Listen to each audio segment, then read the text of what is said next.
l'idée là, c'est que Paul Laurent va nous présenter son travail, enfin son dernier ouvrage, donc Tuer le mort, le désir révolutionnaire, avec comme objectif peut-être, on discutait juste avant, de nous dire un petit peu quelles ont été les conditions d'émergence de ce souhait d'écrire ce dossier, en fait, cette enquête, avec probablement, mais ça c'est toi qui vas le dire, Paul Laurent, avec probablement aussi l'idée de reprendre un certain nombre de marqueurs de l'anthropologie psychanalytique telle que Paul Laurent l'a inscrite dans le laboratoire depuis un certain nombre d'années, puisqu'il en est une des figures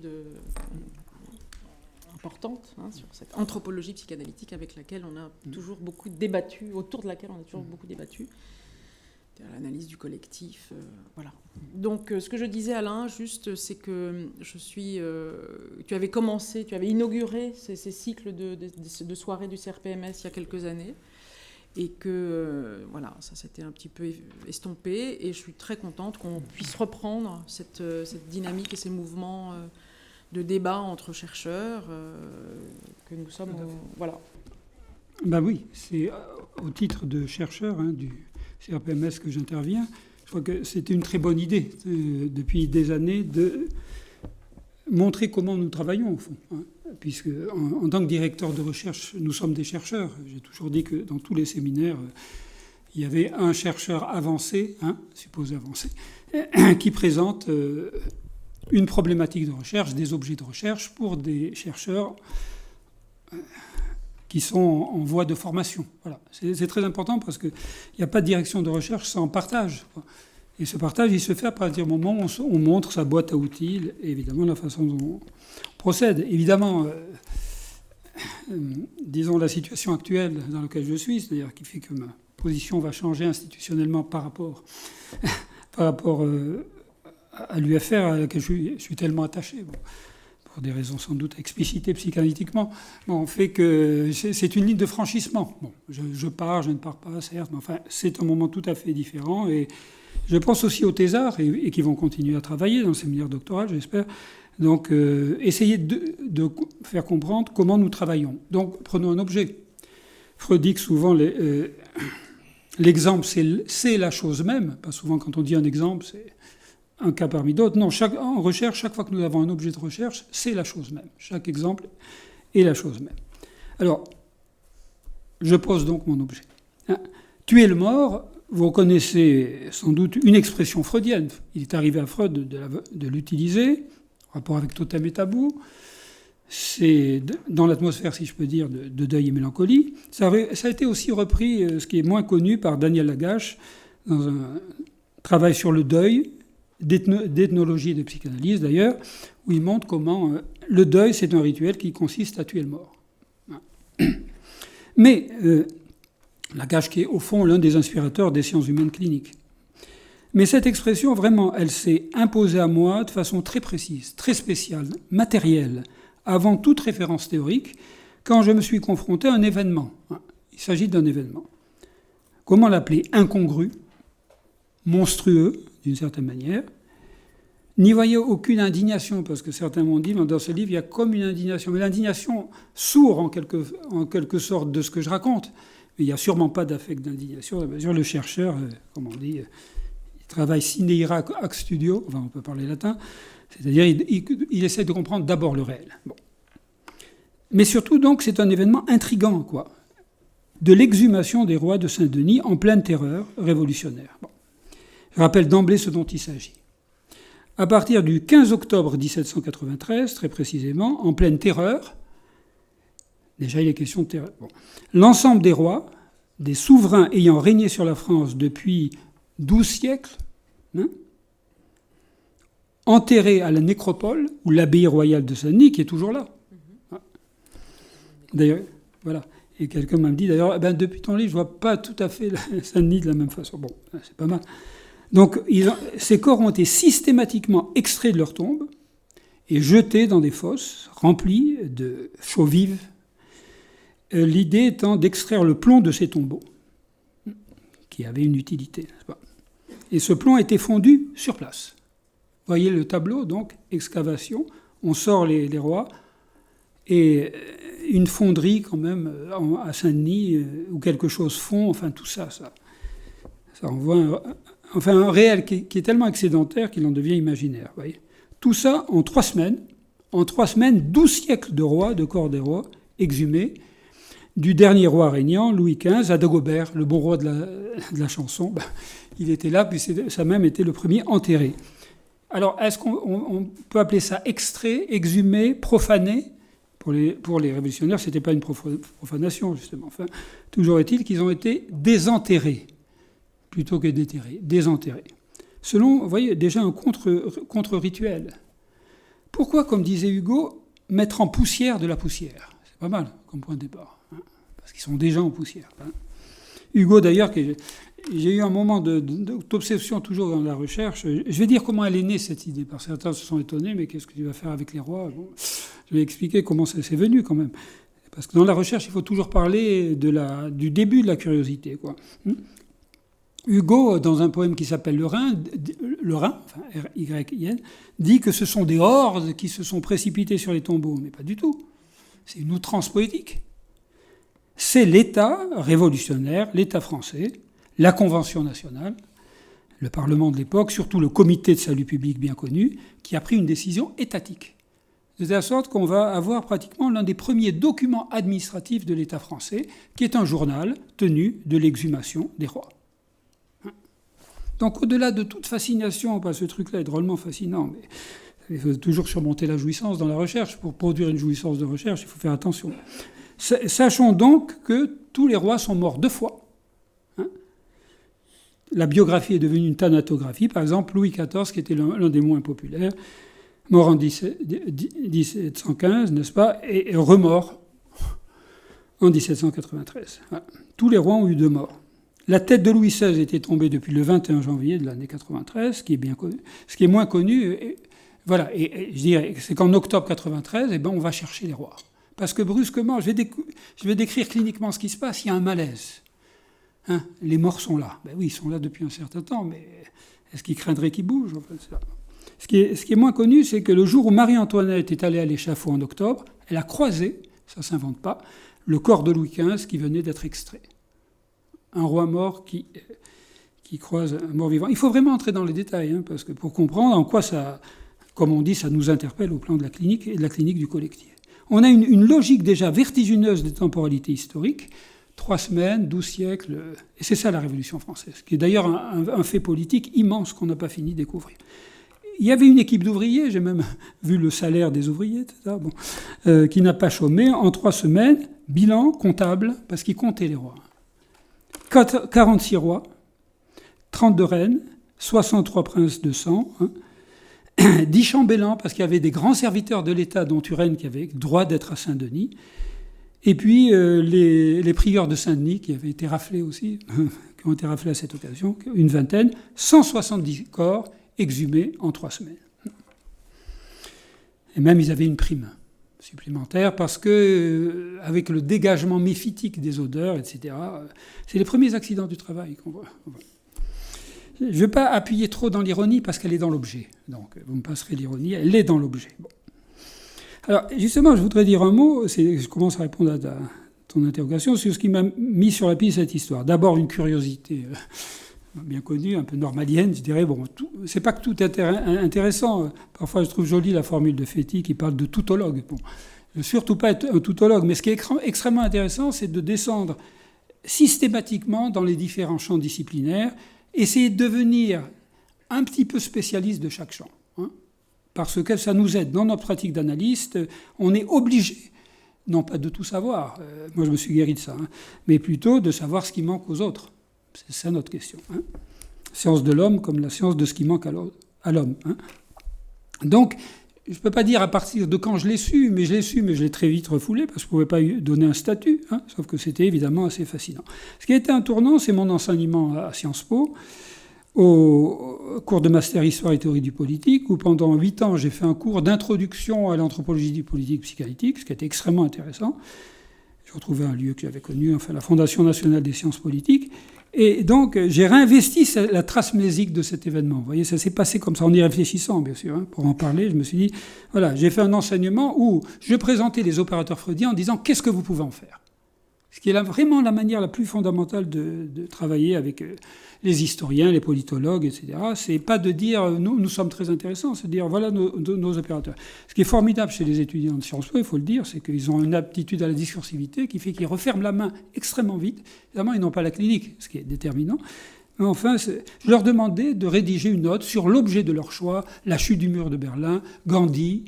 C'était tellement intéressant que j'avais même pensé à une publication collective. Juste pour dire que dans ce contexte, je finissais toujours mon cours en me disant « je vais vous donner un exemple de la façon dont moi je travaille ». Et je me recoltinais cette question des rois. À l'époque, j'en savais beaucoup moins sur les détails, mais quand cette expérience s'est arrêtée... D'ailleurs, bon, c'est intéressant parce que l'expérience a été une réussite, mais peut-être trop, parce que certains étudiants politologues en venant à dire « mais j'ai envie de faire une thèse de psychopathologie ». Bon. Alors ça, on veut bien titiller le savoir de l'autre, mais il faut... Bon, vous voyez ce que je veux dire. C'est très très important ça, parce que dans l'interdisciplinarité, il y a aussi une violence qui fait qu'on travaille sur les mêmes objets, mais vous voyez, chacun tient à sa discipline. Donc ne disons pas qu'il y a une pulsion transdisciplinaire, c'est pas vrai. Mais justement, à un moment donné, ce qui est passionnant, c'est de dire on bute sur un même réel. C'est pas une question des facteurs. Nous, on n'ajoute pas un facteur de plus, qui serait l'inconscient. Non, mais il y a un moment où, effectivement, il y a des drôles de trucs. Il y a des points aveugles. Voilà.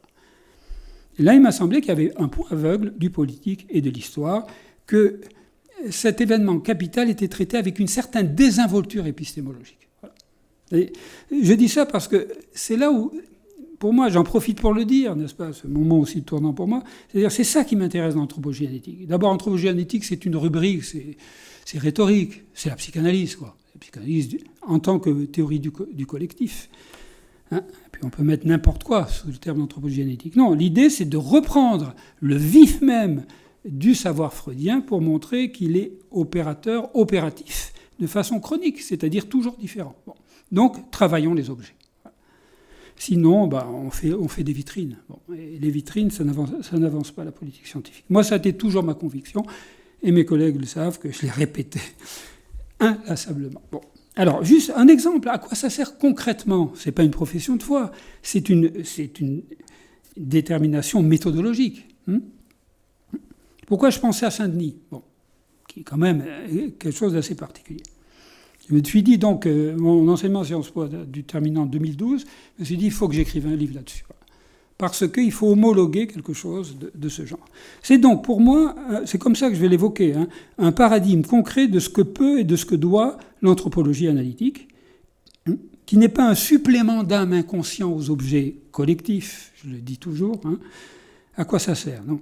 Nous, on a cette idée, enfin, c'est comme ça que je la présente, toute approche de sciences sociales décomplétée de l'hypothèse de l'inconscient mutile une partie de son propre objet. On ne le dira pas comme ça d'emblée, bon. Mais c'est bien de ça qu'il s'agit. Bon. Et qu'est-ce que c'est que ce truc que les sciences sociales travaillent tout le temps ? Elles ont beaucoup à nous apprendre. C'est l'envers inconscient du lien social et de l'institution politique. Je le dis de façon différente de Freud, mais le grand appel de Freud, le 18 juin, l'anthropologie analytique et la préface de Totem et Tabou, 1913, c'est de dire travailler avec les sciences sociales. Bon. Alors ça, voilà, j'aimerais que ça dure, voilà, parce que ça me paraît extrêmement important dans le réel, parce que c'est pas une question simplement de préférence personnelle, mais bien sûr, chacun a un désir de recherche. Une partie de mon désir de recherche, parce que je fais autre chose en anthropologie analytique, c'est ça. Alors, c'est vrai que un auteur doit parler de ce qu'il a vécu. J'ai écrit ce livre avec une intensité particulière quand même, parce que c'est vrai que j'ai des textes où je clarifie des choses qui sont très pédagogiques. Il y a aussi des textes de pure recherche. Bon. Là, c'est le cas, les préjudices et l'idéal, le démon de midi peut-être, surtout tuer le mort, c'est-à-dire rentrer dans cet univers historique. Bon. Évidemment, moi je fais de l'histoire, parce que j'avais pas le moment d'en parler, mais j'avais cette idée au tout début de mon trajet qu'il fallait descendre sur comment dire, j'avais une formation philosophique au départ, mais je pensais que c'était pas possible de tenir un discours conceptuel si on n'était pas déjà dans les objets. Ce qui fait que j'ai eu une boulimie consistant à faire justement de la science politique, de l'histoire, et puis je suis tombé sur la psychologie, et malheureusement, pour cet idéal encyclopédique, je suis tombé sur la psychanalyse, qui fait que du coup, j'ai appris à voir le manque dans l'objet. Mais j'ai gardé quand même ce pli, enfin j'en profite pour le dire. Voilà. Donc, de ce point de vue-là, ce qui est intéressant, c'est de voir quel est le point aveugle que la psychanalyse prend en compte, non pas en complémentant, mais, comme dirait Lacan, en supplémentant, ce qui est tout à fait différent. Alors, ce qui m'a frappé, c'est que ce récit, premier constat, vous voyez, de recherche, ce récit a intéressé plus les érudits que les historiens, aussi les détracteurs de la Révolution française. Voyez comment ils sont, les révolutionnaires, ils tuent même les morts. Bon. Et puis il y a le mot vandalisme révolutionnaire, qui ne veut pas dire grand-chose. Bon, vandalisme révolutionnaire. Malgré quelques exceptions, dont le moindre n'est pas par exemple le travail d'Alain Bourreau, qui est un historien très, très original, sur le simple corps des rois, où il n'a pas la même problématique que moi, mais il parle déjà de cet événement. Mais comment, par exemple, vous voyez, question que nous devons poser en tant que chercheurs en analyse, enfin, si je peux dire, comment le magnifique dictionnaire de la Révolution française ne consacre pas un article spécifique à cette histoire-là. C'est étonnant et en même temps c'est logique, parce que tout ça, c'est une bavure, quoi. Hein, pas pour nous. C'est pas un détail de l'histoire qui serait plus symbolique que réel, mais pour nous, symbolique, ça travaille dans le réel. C'est un événement de désymbolisation qu'ils ont fait, ça. C'est un acte historique. Donc, mon idée, c'était de donner un statut analytique à cet événement et d'envoyer le message aux historiens. Voilà. D'ailleurs, les premiers comptes rendus, c'est les historiens qui... Je craignais qu'ils trouvent une bavure, si je peux dire, une bévue dans mon propre dossier historique. Parce que, voilà. Bon. Ça n'a pas eu lieu. Bon, même ils ont peut-être appris des trucs, mais probablement parce que c'était les érudits qui s'occupaient de ça, ou ceux qui avaient peut-être un rapport un peu malsain à l'affaire. Bon. Alors, vous voyez, je vais présenter, je ne vais pas simplement résumer le livre. Ce qui m'intéresse, c'est de montrer à l'occasion du livre le trajet, les résultats de l'enquête, bien sûr, et puis les enjeux. Parce que cet événement-là, il était rangé dans les curiosas, vous voyez, curiosas de l'horreur. Bon, si je peux dire. Pour nous, les curiosas, les anecdotes, ce sont des symptômes. Nous aussi, on a le sens d'anecdote, mais on appelle ça le symptôme. Et le symptôme, il contient un universel singulier. Tout ça, c'est de l'épistémologie, mais vous voyez, en acte. Donc, j'ai fait un travail de détective en essayant de trouver toutes les traces de ces événements chez les érudits, les historiens, des textes étonnants. C'est incroyable ce que ça a excité. Il y a un type qui s'appelle Ballanche qui a écrit un texte qui s'appelle « L'homme sans nom ». Il était plutôt royaliste, certes, mais il raconte l'histoire d'un régicide qui est rentré dans un épisode de lipémanie, de mélancolie totale, parce qu'il a levé le doigt au moment où il fallait condamner Louis XVI. Enfin, il y a toute une littérature là-dessus, où voilà, il y a toute une dimension oedipienne qui apparaît. Voilà. Ma question très précise, c'est que il ne s'agit pas de liquider l'objet au moyen d'une certaine vulgate du savoir freudien. Parce que ce qu'on va dire immédiatement, ben oui, il tue les pères. C'est le meurtre du père, ça y est. Bon. Non, le meurtre du père n'est pas fait pour être confirmé. C'est pas un acte de foi. Le meurtre du père, je suis persuadé que c'est quelque chose qui travaille chroniquement le réel. Il faut montrer en quoi. Je ne suis pas sûr du tout, d'ailleurs, qu'ils étaient dans un rapport symbolique au père qu'ils ont tué. Je vais expliquer pourquoi. Enfin, donc, ce qui me paraissait important, c'est constituer l'objet historique en lui-même, dans sa complexité, sans indignation, et en même temps constater que d'un tel acte, on trouve comme une limite de la rationalité historique, vous voyez ? Ça dépasse les bornes, quelque chose comme ça. Bon. Après tout, quand on parlait de Carpentras et de déterrer un mort, vous voyez l'effet que ça faisait. On peut faire beaucoup de choses, on peut aller loin dans la haine, mais non. Déterrer un mort, c'est ce qu'on appelle l'opprobre, la Verpönnung freudienne. Voilà, c'est l'opprobre. Un truc qui n'est pas avalable. Mais là, ça a eu lieu, c'était pas un mort, c'était une dynastie. Enfin, pas seulement une dynastie, enfin, c'était dans l'ordre. Bon. C'est l'ensemble des corps du mausolée. Bon. L'objet ne fait pas que vérifier, il enseigne, il nous enseigne. On est à l'école de l'objet, si je peux dire. C'est pour ça que ce texte m'a beaucoup appris sur la psychanalyse. Oui, enfin, j'ai essayé de développer ce paradoxe. C'est très très important ça, parce que, et ça c'est ce qui nous est cher dans le CRPMS, même si on ne l'interprète pas toujours de la même façon, si on n'en tire pas les mêmes conséquences, il y a peut-être sérieuses discussions là-dessus, mais l'enjeu c'est bien qu'est-ce que la psychanalyse peut dire chroniquement de l'actualité. Si on a besoin d'objets actuels, c'est pas pour faire un clin d'œil à l'actualité, c'est parce que l'actuel, elle renouvelle la structure en permanence. Voilà. Et une histoire des mentalités assaisonnée d'inconscient, ça ne nous convient pas. La psychohistoire, ça ne nous convient pas. Alors voilà, faisons travailler Freud, mais en partant de l'objet. Ma méthode a été la suivante. D'abord, s'assurer du contexte politique et de la production des discours. On peut le dire dans tous les sens du terme. Analyse du discours politique, analyse des pratiques discursives au sens foucaldien, analyse de qu'est-ce qui s'est passé et comment c'est parlé. Bon. Vous voyez, le discours, on dit souvent, quand on tient un discours de haine, ça peut influencer l'acte. C'est plus que ça. Un discours de haine donne une enveloppe formelle à la haine. Il est encore plus nocif qu'on le croit. Donc il me paraissait très important de voir comment l'acte, cet acte qui brusquement surgit, a été préparé par des discours, ne serait-ce que les discours de l'Assemblée nationale de l'époque. Voilà. Terreur d'État. Voilà. Parfois on dit terreur d'État à tort à travers, là c'est une terreur d'État. Bon. Ensuite, décrire la procédure dans son détail, avec un œil clinique. Voilà. Et enfin, mobiliser l'anthropologie analytique, réouvrir Totem et Tabou. C'est amusant, je vous donnerai un exemple. Je croyais connaître Totem et Tabou par cœur, depuis le temps que j'embête avec ce texte. Maintenant, grâce à cet objet-là, j'ai découvert un passage sur la maison royale dans Totem et Tabou qui était, que je n'avais pas remarqué. Grâce à l'objet. Bon. Enfin, je vais expliquer ça tout à l'heure. Bon. Parce qu'il me semble, c'est ma thèse, c'est qu'il y a, je dis toujours aux étudiants, vous soutenez une thèse, il faut qu'il y ait une thèse dedans. Enfin, vous me direz, c'est évident, pas toujours. Parfois, on développe des choses de façon de plus en plus intéressante, mais c'est presque le jour de la soutenance qu'on s'aperçoit de ce qu'on a soutenu, de ce qu'on a dit. Bon.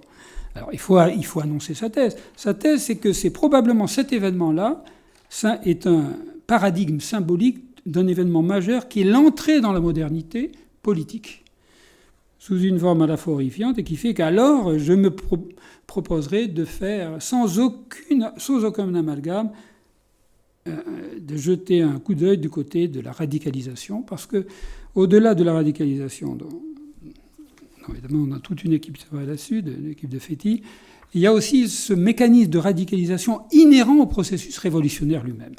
Après, j'y reviendrai, on peut en tirer des conséquences politiques variées. Je me demande parfois que certains vont en tirer un discours néoconservateur, certains vont en tirer... Peu importe. On montre le réel et après, on informe le jugement politique. Bon. Comment l'affaire Desmartels ? Voilà, comment l'affaire Desmartels. Comment l'idée est-elle venue de cet acte ? On ne peut plus préméditer. Ce n'est pas un passage à l'acte, c'est une action politique, d'abord. C'est une action politique. Et j'aimerais que les historiens le disent plus, quoi. Ce qui est d'ailleurs fascinant, car ils font ce qu'ils font, ils l'annoncent, mais en même temps, ils ne savent pas ce qu'ils font. Bon, puisque le sujet est divisé. Alors, ça commence, c'est intéressant au plan clinique, par un malaise vague mais récurrent, c'est qu'on a tué le roi, la tête est tombée, vous savez qu'il y a un grand silence, la tête est tombée, il y a eu un silence. On n'est pas bien. Non pas qu'on regrette de l'avoir fait, mais parce qu'ils sont tous là. Ils sont où ? À Saint-Denis. Bon, vous voyez ?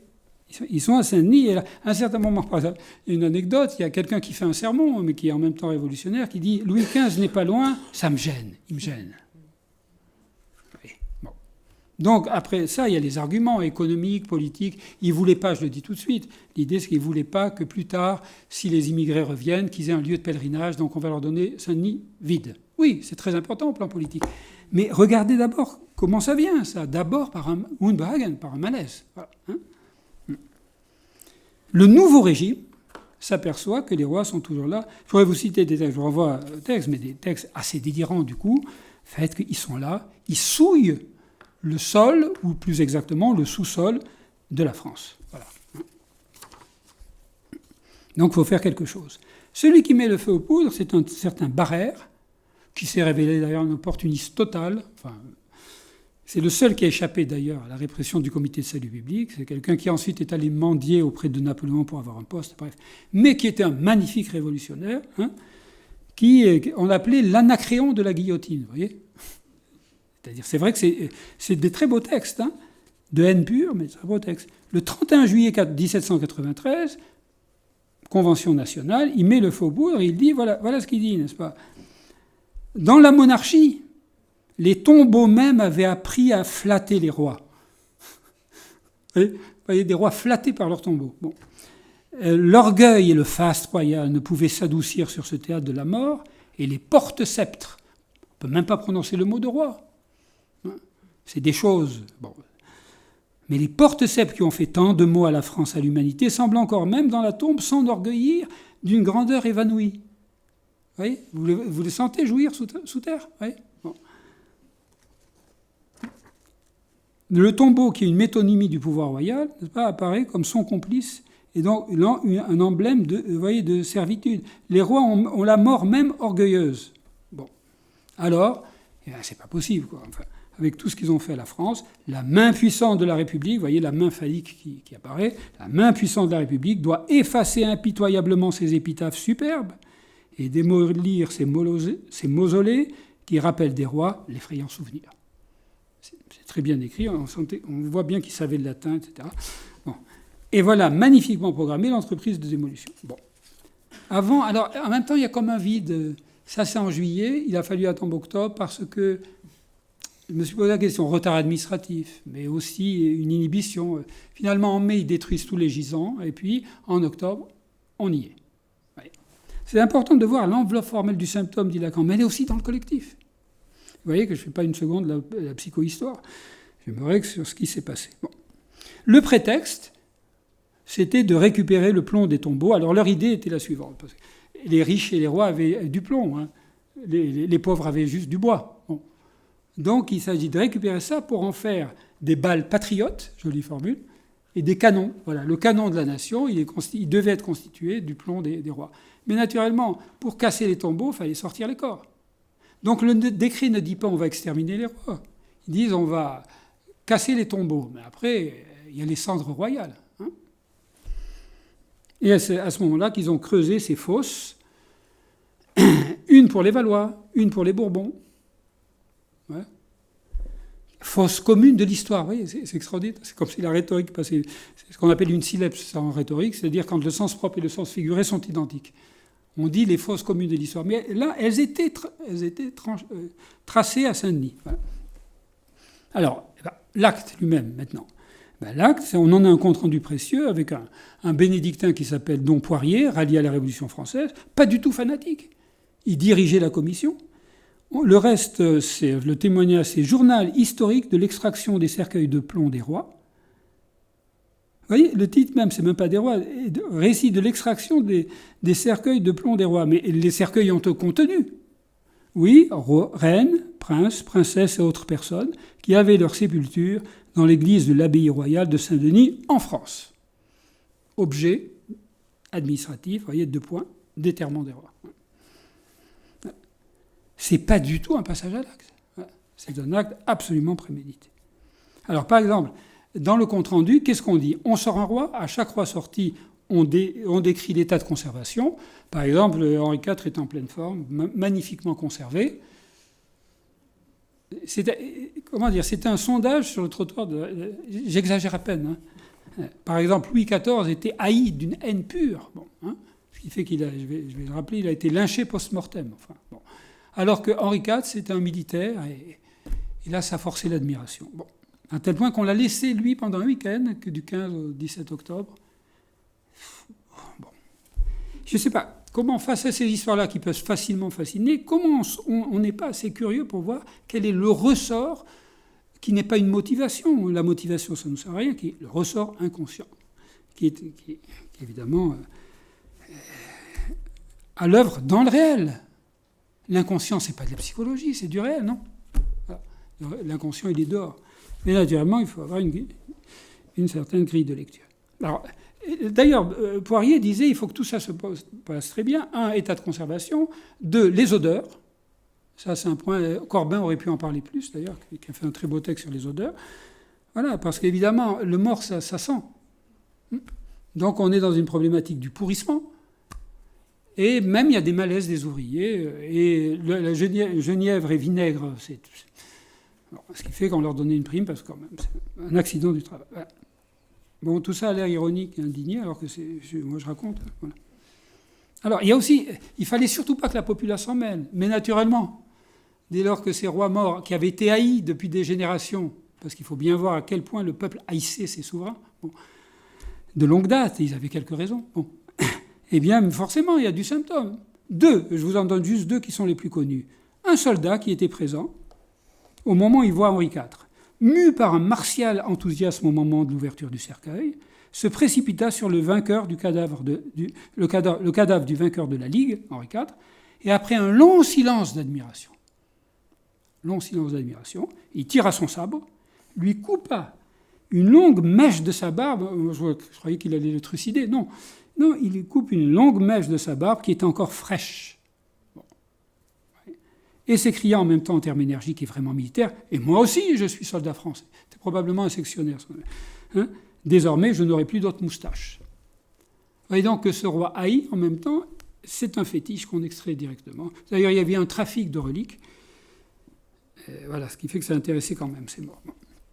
En plaçant cette lettre précieuse sur sa lèvre supérieure, maintenant je suis sûr de vaincre les ennemis de la France.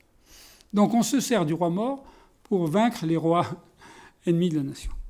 Deuxième exemple, je ne serai pas plus long que ça, mais voyez, au moment Louis XIV, il a passé un seul quart d'heure.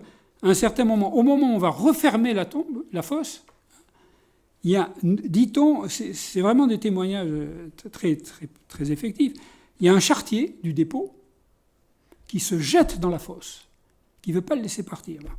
Et là, il se met à lui faire une large ouverture, je cite, au ventre.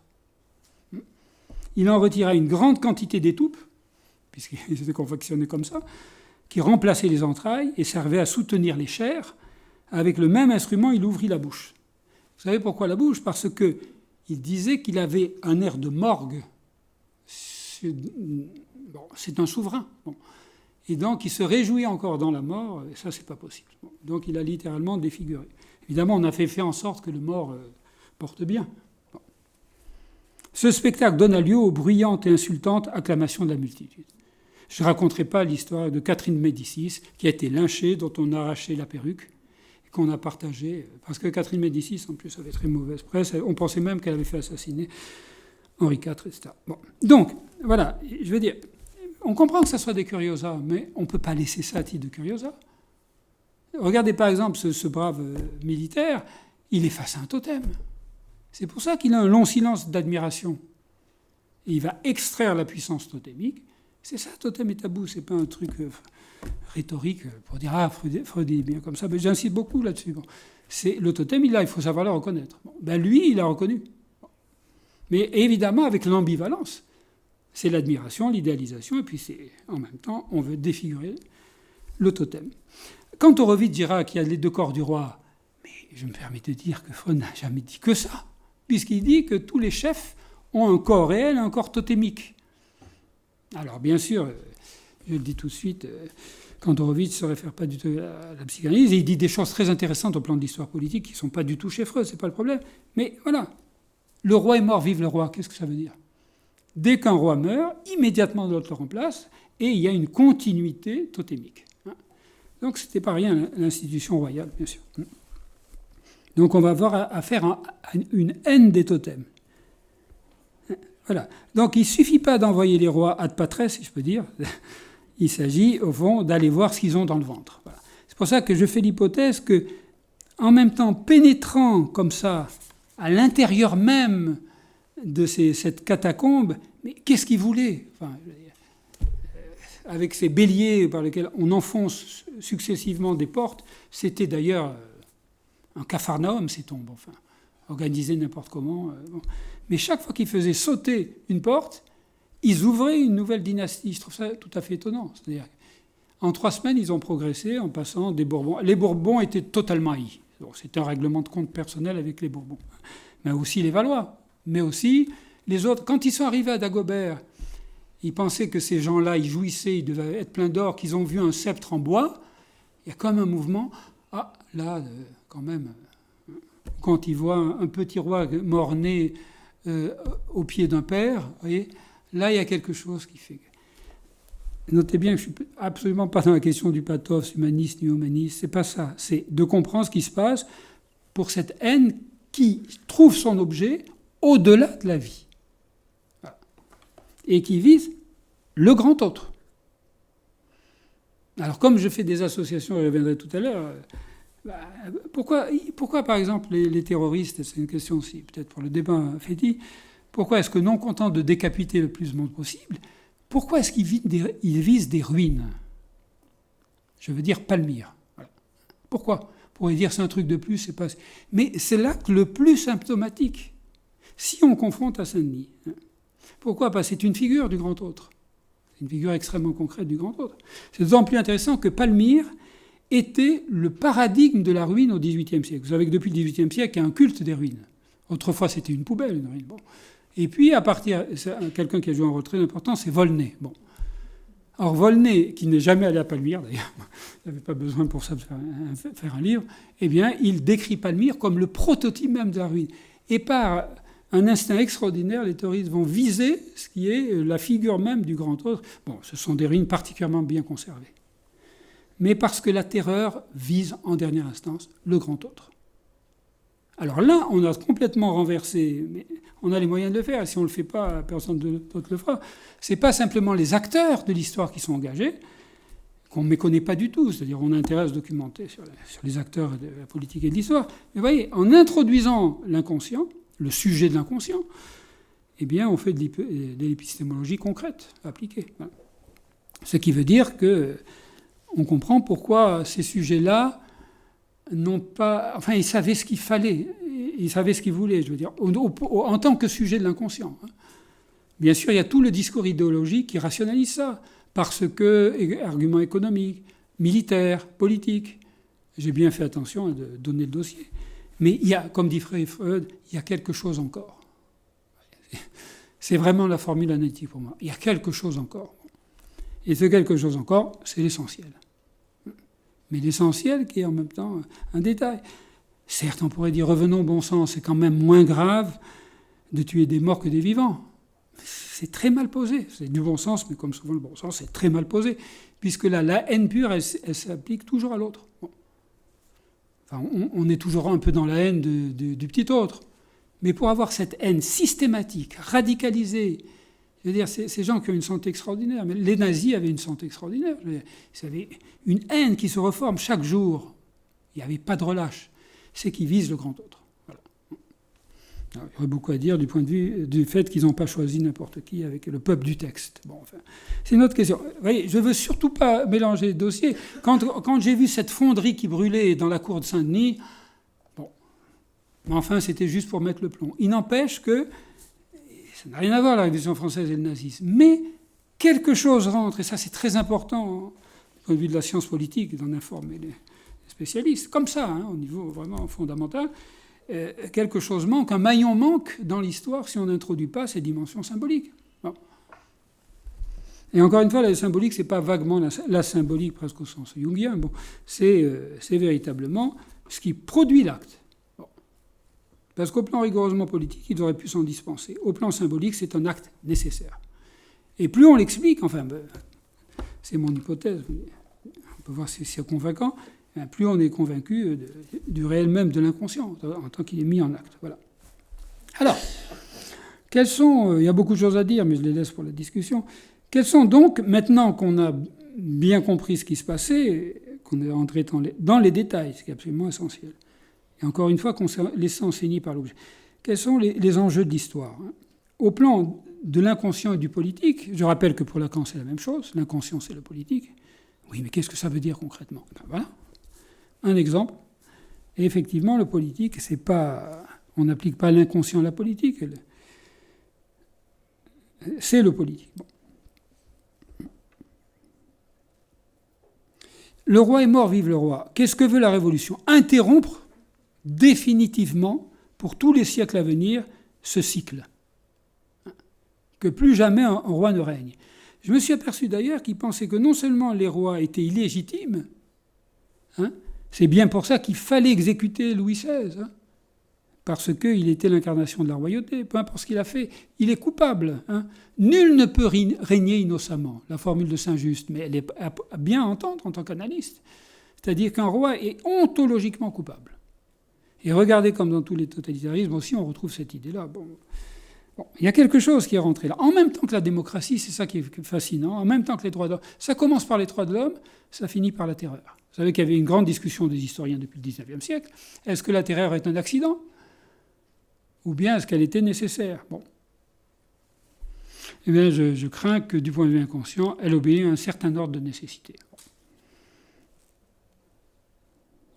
Il y a même une pochade théâtrale d'un certain Sylvain Maréchal qui réunit tous les rois sur une même île et qui imagine une éruption volcanique où ils sont totalement engloutis. Vous voyez ? Alors, leur idée, c'est que les rois n'ont jamais régné. C'était comme un semblant. C'était des usurpateurs. Donc, ce n'est pas simplement qu'ils avaient mal régné, c'est qu'ils n'ont jamais régné. Donc, on rentre indéniablement dans une logique de la forclusion. Que cet acte, parfois, nous fasse penser à l'acte psychotique, oui. Mais je ne suis pas du tout en train de dire que ces gens-là étaient psychotiques. Ça n'a pas grand intérêt. Mais oui, il y a quelque chose comme un moment psychotique de l'histoire et du politique, quand quelque chose revient dans le réel de quelque chose qui ne peut pas être réellement pensé, enfin, où il n'y a pas de beyaon possible, enfin, il n'y a pas d'affirmation possible. Donc non, le roi n'est pas là. Mais alors si, qu'est-ce que c'est que ces corps ? Oui. Si ces corps sont là, ils sont bien effectifs, et que le roi n'existe pas, voilà la question. Eh bien, faut régler ça, il faut une solution. Oui. On rentre dans une logique de la solution. Voilà. Il paraît très important à méditer. Non pas pour jeter une ombre sur l'avènement de la démocratie, pour dire qu'on a pris dans le même mouvement la démocratie et le totalitarisme. Ils sont dans la même livraison, ce qui est une énorme question pour la pensée politique. Bon. Donc on comprend bien ainsi le geste qui n'est pas du tout une curiosa, qui consiste à aller ouvrir les tombeaux royaux pour aller éviscérer le corps des souverains. À la lueur des flambeaux, vous voyez, il y avait des flambeaux de résine, tout ça. On peut faire un film là-dessus. Vous voyez, c'est la jouissance des rois qui veulent voir remuer. Il faut d'ailleurs savoir qu'il y a des gens qui n'avaient jamais vu un roi qui n'approchait pas de Versailles. Hein. Donc tous ces rois-là, ils les voyaient en direct. Même à un certain moment, François Ier, qui était très grand, il mesure le fémur, il dit chapeau. Il avait un corps extraordinaire. Oui, c'est bon. C'est-à-dire, il y a une fascination, en même temps, il y a cette idée de... Alors, au plan politique, là, vraiment de la théorie politique, c'est ça qui m'intéressait. Au plan politique, eh bien, on a affaire avec le corps de la souveraineté politique. C'est pas simple. Les rois ne sont pas simplement des souverains, ils incarnent la souveraineté. Qu'est-ce que c'est dans la théorie du politique que la souveraineté ? Eh bien, la théorie de la souveraineté suppose qu'il y a un, je ne sais pas, j'entends résonner le Yadelin lacanien, c'était pas simplement quelqu'un qui avait beaucoup de pouvoir, le souverain.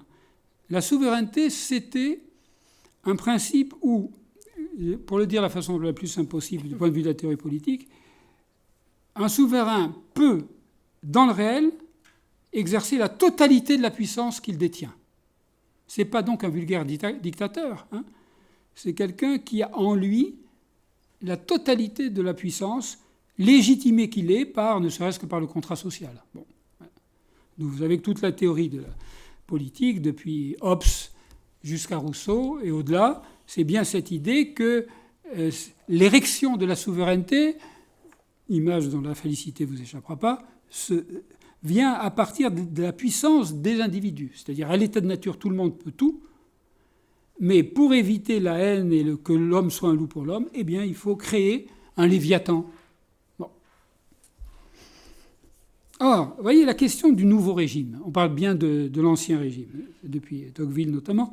Bon, le nouveau régime, vous voyez son problème. Il doit détruire non seulement les ennemis politiques, mais la souveraineté même.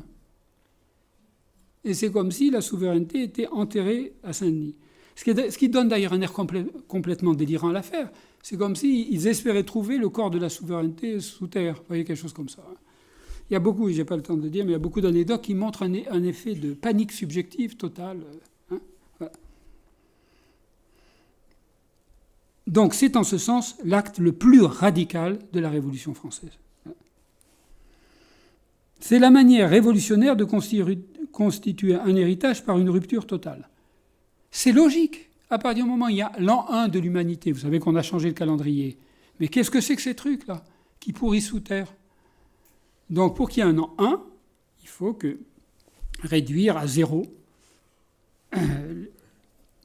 la royauté. Pour ça, il faut les éviscérer, sauf qu'ils ne vivent plus. Et un corps qui vit, ça saigne. Donc je me suis dit à un certain moment, à force de voir tous ces discours, l'horreur de l'acte, intrinsèque, vous voyez, c'est pas pour dire ils sont très méchants, l'horreur de l'acte, c'est de tuer symboliquement un corps qui ne saigne plus. D'ailleurs, je me suis dit, à Carpentras, c'était ça qui était peut-être le plus terrible, quoi. Voilà. Alors, donc, un mauvais freudisme dirait, ils ont tué le père. Mais non. Je vais vous étonner, mais le père qui tue le roi symboliquement, c'est le royaliste. Je relis Totem et Tabou. Et qu'est-ce que je vois? Que le roi est l'objet d'un culte, d'une obséquiosité que Freud dit suspecte. Parce que rendre tout cet hommage, vous savez, quand on rend un hommage avec un grand homme, ça sent le désir de meurtre. Ça, je trouve ça génial chez Freud, vous voyez, cliniquement. Parce qu'ils en font trop, quoi. Et en effet, du coup, je me suis retrouvé avec sur le bras le dossier des obsèques royales. Je vous passerai les détails, mais juste, quand un roi mourait, on le mettait d'abord tout de suite, il y avait le roi est mort, vive le roi. Donc déjà, il n'était plus en fonction. Pour le coup, il était à une sacrée retraite. Ah, il n'existe plus, c'est juste un corps normal. C'est le fils, c'est le bon. Mais on le mettait sur un lit de parade, dans un catafalque. Il restait 40 jours. Tous les jours, on lui servait un repas. Le roi est servi. Comme il persistait à ne pas répondre, au bout de 40 jours, on sentait qu'il fallait l'emmener où? À Saint-Denis. Voilà. Et c'était d'ailleurs, c'est très intéressant, je ne vais pas trop rentrer dans les détails, mais c'est très important pour voir la portée de l'objet historique. C'est une corporation du sel, les Anoirs, qui était chargée de le faire. C'est très curieux. Il y avait un rapport entre le sel, la mort et la vie. Je me suis dit, c'est presque de la viande salée, enfin. Mais c'était de la viande royale. Enfin, bon. Voilà. Donc, la viande de première qualité. Voilà. Voilà. Vous voyez, donc, et chez Freud, vous vous rappelez, bien sûr, il y a le tabou, c'est le tabou des chefs. C'est le tabou des morts. Et c'est le tabou des ennemis. Un Indien Givaro, c'est pas qu'il est très cruel quand il réduit la tête des ennemis, c'est parce qu'il a peur que l'ennemi se venge. C'est pas que le Givaro est méchant, c'est parce qu'effectivement, il y a un tabou. Dès que vous tuez quelqu'un, il est tabou. Or, les pauvres rois de Saint-Denis, je me suis dit, au sens de Totem et Tabou, ils sont haïs en tant que morts, en tant qu'exécrés, ennemis, et en tant que chefs. Surtout en tant que chef. Vous voyez, dès qu'il y a un chef, on attend toujours. C'est amusant, Mitterrand, tout de suite, il montrait son bulletin de santé. Bon, évidemment, qui était faux. Mais oui, parce que son génie politique, c'est de dire on peut me supporter que si on pense que je vais mourir. Bon, entre parenthèses, c'est pour ça qu'il ne faut pas être trop jeune. Enfin, voilà. Donc, les révolutionnaires, si j'avais été un freudien classique, comme je fais d'habitude, je dirais ils ont tué le père. Mais non, il y a impossibilité du meurtre symbolique. Il faudrait relire le procès de Louis XVI, qui est passionnant.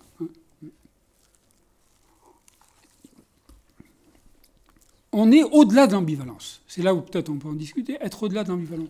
Par exemple, les grands terroristes ne sont pas ambivalents. Ce n'est pas des névrosés. Ils n'ont pas le cœur sur la main. Dès qu'il y a un peur, un névrosé, ça... Non, ils veulent la peau du roi. Vous voyez, ils veulent la peau du roi, et la preuve, c'est qu'il la décrivent cette peau. Vous voyez, il y a quelque chose vraiment de l'extraction de la peau. Vous voyez, le mot extraction est très important. J'avoue que je me suis dit, tiens, c'est amusant. Là, quand on parle de l'extraction de l'objet par le fantasme, ils extraient quelque chose. C'est un peu plus compliqué qu'un fantasme.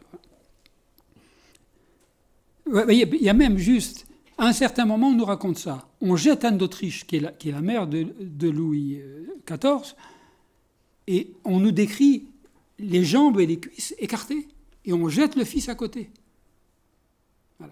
On peut dire que c'est un hasard. C'est pas un hasard, puisque l'un des grands thèmes anti-royaux, c'était l'inceste. Quand Marie-Antoinette est accusée d'inceste, il y a cette idée que les rois sont des créatures incestueuses. Donc, on jette le fils sur la mère. Bon, évidemment, quand on dit ça, ça fait indignation. Mais il dit simplement que ça montre la réalité inconsciente de ce qui se joue là. À la limite, faire copuler les rois entre eux. Voilà. Alors, ça me paraît très important, parce que je reviens à la question de la souveraineté. Il faut nettoyer la jouissance royale. Vous voyez, il faut la nettoyer. Nettoyer l'autre de sa jouissance. D'où, et c'est juste encore le dernier point que je veux noter, un symptôme clinique extrêmement intéressant qui est une sorte de folie maniaque qui s'est emparée du peuple de Paris. Un témoin qui était, c'est vrai, un peu horrifié, disait « Je n'ai jamais vu le peuple de Paris dans cet état ». Là, vous avez effectivement une attaque maniaque collective caractérisée. Or, c'est juste au moment où on vient d'extraire les rois. Voilà. C'est pour ça, d'ailleurs, qu'il y a toute une aura mélancolique derrière. Aura mélancolique, ils ne sont pas tristes pour les rois, c'est le moins qu'on puisse dire, mais effectivement, il y a travaillé la question de la perte. Avec, évidemment, la manie, contrairement à ce qu'on dit, ce n'est pas le contraire de la mélancolie. C'est une propriété de la mélancolie. C'est pour ça que Freud ne parlerait jamais de trouble bipolaire. Le maniaque, c'est un mélancolique converti. Il continue à travailler son manque sur le mode inverse. Or, là, il y a quelque chose d'extrêmement intéressant qui fait que le peuple de Paris, alors, il dansait à Notre-Dame, enfin, ils occupaient tous les lieux désertés par la religion, et c'est d'ailleurs l'organiste de Notre-Dame qui disait « Mais j'ai jamais vu ça ». Voilà. Au fait, le banquet primitif, dont on dit, bon, spéculation, est-ce que c'est pas ça ? C'est la grande fiesta, quoi, non ? Voilà. Une fois qu'on a tué le père, on fait la fête. Bon. Alors, un fait extrêmement intéressant, ils n'ont pas enlevé seulement les corps des rois, mais dernier exemple, hein, ils ont pris le trésor de Saint-Denis. Or, c'était d'une richesse stupéfiante, ce qu'aucun pauvre n'avait jamais approché. Hein. Et alors là, on met tout ça sur des ânes. On raconte même que c'est des ânes avec des oripeaux religieux, etc. Enfin, et on apporte toute cette richesse à la Convention nationale. Pas question de voler. Et il y a un compte-rendu du journal officiel, du Moniteur universel ou Gazette nationale, vous voyez ? Épisode maniaque à l'Assemblée nationale. Il y a un certain, en plus, la loi, LOI, qui arrive et qui montre tout ça, et qui buvait dans des ciboires, etc. Il montre toute cette richesse. Et à ce moment-là, je cite le document administratif. Battement de main, trépinement de pieds, cabriole de jubilation. Voilà, les députés. Mais pourquoi ? Parce qu'à ce moment précis, où on vient de débaptiser Saint-Denis, parce que vous devinez, un Saint-Denis, d'abord on a enlevé tous les saints, mais Saint-Denis n'est plus Saint-Denis. On l'a appelé Franciade. Ce qui explique qu'à Saint-Denis, d'ailleurs, j'ai vu qu'il y a une petite rue qui s'appelle la rue de la Franciade. C'est assez joli, parce que c'est vraiment le signifiant qui devait être là. Bon. Et alors, il parle des guenilles sacrées, des reliques puantes. Ça sent, l'odeur est très importante. Bon. Il y avait même un prêtre converti qui était là. Bon. Le délire des Français était à son comble dans ces instants, dit un certain Gautier qui a vu ça. Voilà, alors, d'où elle vient cette manie ? Vous voyez, c'est là où le contenu analytique est directement lié à l'enjeu proprement politique. C'est au moment, vous savez que l'affect de la manie, c'est le triomphe. Voilà. Le triomphal, c'est quand j'ai enfin, dit Freud, liquidé l'objet. Enfin, c'est la folie pure, la manie, parce que d'une certaine manière, c'est pas simplement surmonter le deuil de l'objet, mais il dit bien dans Deuil et mélancolie, où il parle beaucoup plus de la mélancolie que de la manie, il dit bien que c'est le deuil de... Enfin, renoncer à l'objet lui-même. C'est-à-dire que le maniaque, c'est quelqu'un qui n'a plus aucune dépendance envers l'objet. C'est l'homme libre. Lacan dit que, par provocation, que le psychotique qui est aliéné, c'est en même temps l'homme libre. Mais le vrai homme libre, c'est le maniaque, puisqu'il n'y a même plus d'objet. Naturellement, après, l'aspirateur mélancolique va revenir. Bon. Mais voilà, c'est un moment essentiel. Et là, on voit une composante maniaque du désir révolutionnaire. D'où, évidemment, cette question absolument essentielle. Chaque fois que vient ce moment de la terreur, vient ce moment de radicalisation qui fait que ce qui était au départ l'objet idéal, l'objet de la justice, c'est une folie d'idéal, n'est-ce pas ? Voilà. On voit bien comment l'idéal mène au pire. Enfin, tous ceux qui produisent le pire sont des idéalistes. Tout de suite, quelles conséquences en tirer ? Qu'il ne faut plus critiquer, qu'il ne faut plus de révolution. C'est pas ça, évidemment que c'est pas ça. Simplement voir ce qui s'embraye de cette machinerie, qui est évidemment, qui relève des pulsions de mort. Non pas que c'est les pulsions de mort, je l'ai dit toujours, les pulsions de mort ne sont cause de rien, elles ne sont pas méchantes, les pulsions de mort. Mais il y a une désintrication pulsionnelle qui apparaît, qui fait que dès lors, comme on dit, plus rien ne les arrête. Voilà. Ce qui est aussi une subversion de la castration, puisque à partir de ce moment-là, il y a cette idée dans les grands changements politiques. Vous devinez pourquoi il n'y en a pas beaucoup des grands changements politiques. Mais il y a l'idée qu'on va revenir à zéro. Donc on va vous donner l'antidote collectif à la castration. Oui. Pas seulement là, puisqu'on étudie l'homme augmenté, qui est humaniste, et qui est tout à fait comme ça. Refaites l'homme à zéro, et vous allez voir, avec l'homme augmenté, robotisé, on va vous donner l'antidote à la castration. Ou oubliez votre ancien corps. Celui qui est marqué par la castration, on va vous faire un cyborg. Oui. Donc, vous voyez, le néo-humanisme aussi, ou l'hyperhumanisme, le transhumanisme, qui met l'humanisme en trans, il peut être aussi terrifiant. C'est pas que les prothèses, ça soit pas utile. Le problème, c'est qu'on est en train de nous faire... À chaque fois qu'il y a de la terreur, il y a cette idée qu'on va vous donner l'antidote à la castration. Alors nous, on ramène le corps de la castration, qui est moins populaire, mais qui est plus réaliste. Voilà, c'est pour ça que, vous voyez, conclusion, c'est pas un événement, ça arrive pas tous les jours, cet événement, évidemment. Mais il me semble qu'il y a quand même des moments de l'histoire où la causalité symbolique apparaît dans l'histoire elle-même. Vous voyez, c'est ça qui me paraît intéressant. C'est-à-dire que là, vous voyez cette passion du père, cette passion ravageante du père, qui, n'est-ce pas, surgit, n'est-ce pas, qui surgit à l'échelle de l'histoire. Alors, conclusion, il faut qu'on soit là, quoi, pour, du point de vue analytique, pour produire quelque chose qui est de l'ordre de l'observatoire, quoi. Hein. C'est toujours la question, c'est l'effet que l'analyse peut produire. Nous ne sommes pas des acteurs d'histoire, on peut l'être à titre privé en plus, mais désigner ce point, et notamment surveiller les moments où certaines conditions sont réunies du retour de la terreur. Bon. Enfin, récemment, quand même, il y avait des faussaires de République de Weimar, hein, qui pouvaient être plus que préoccupantes. Ouais.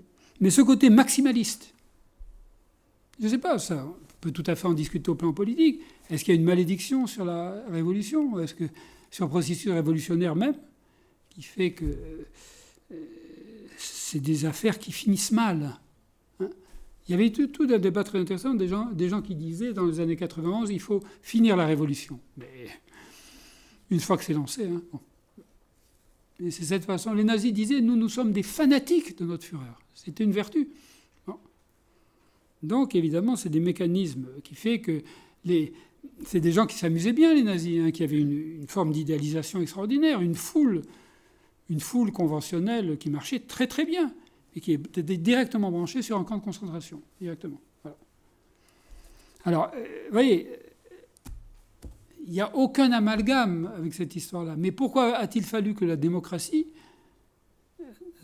soit engendrée par le même acte par lequel elle tourne mal, de telle sorte que...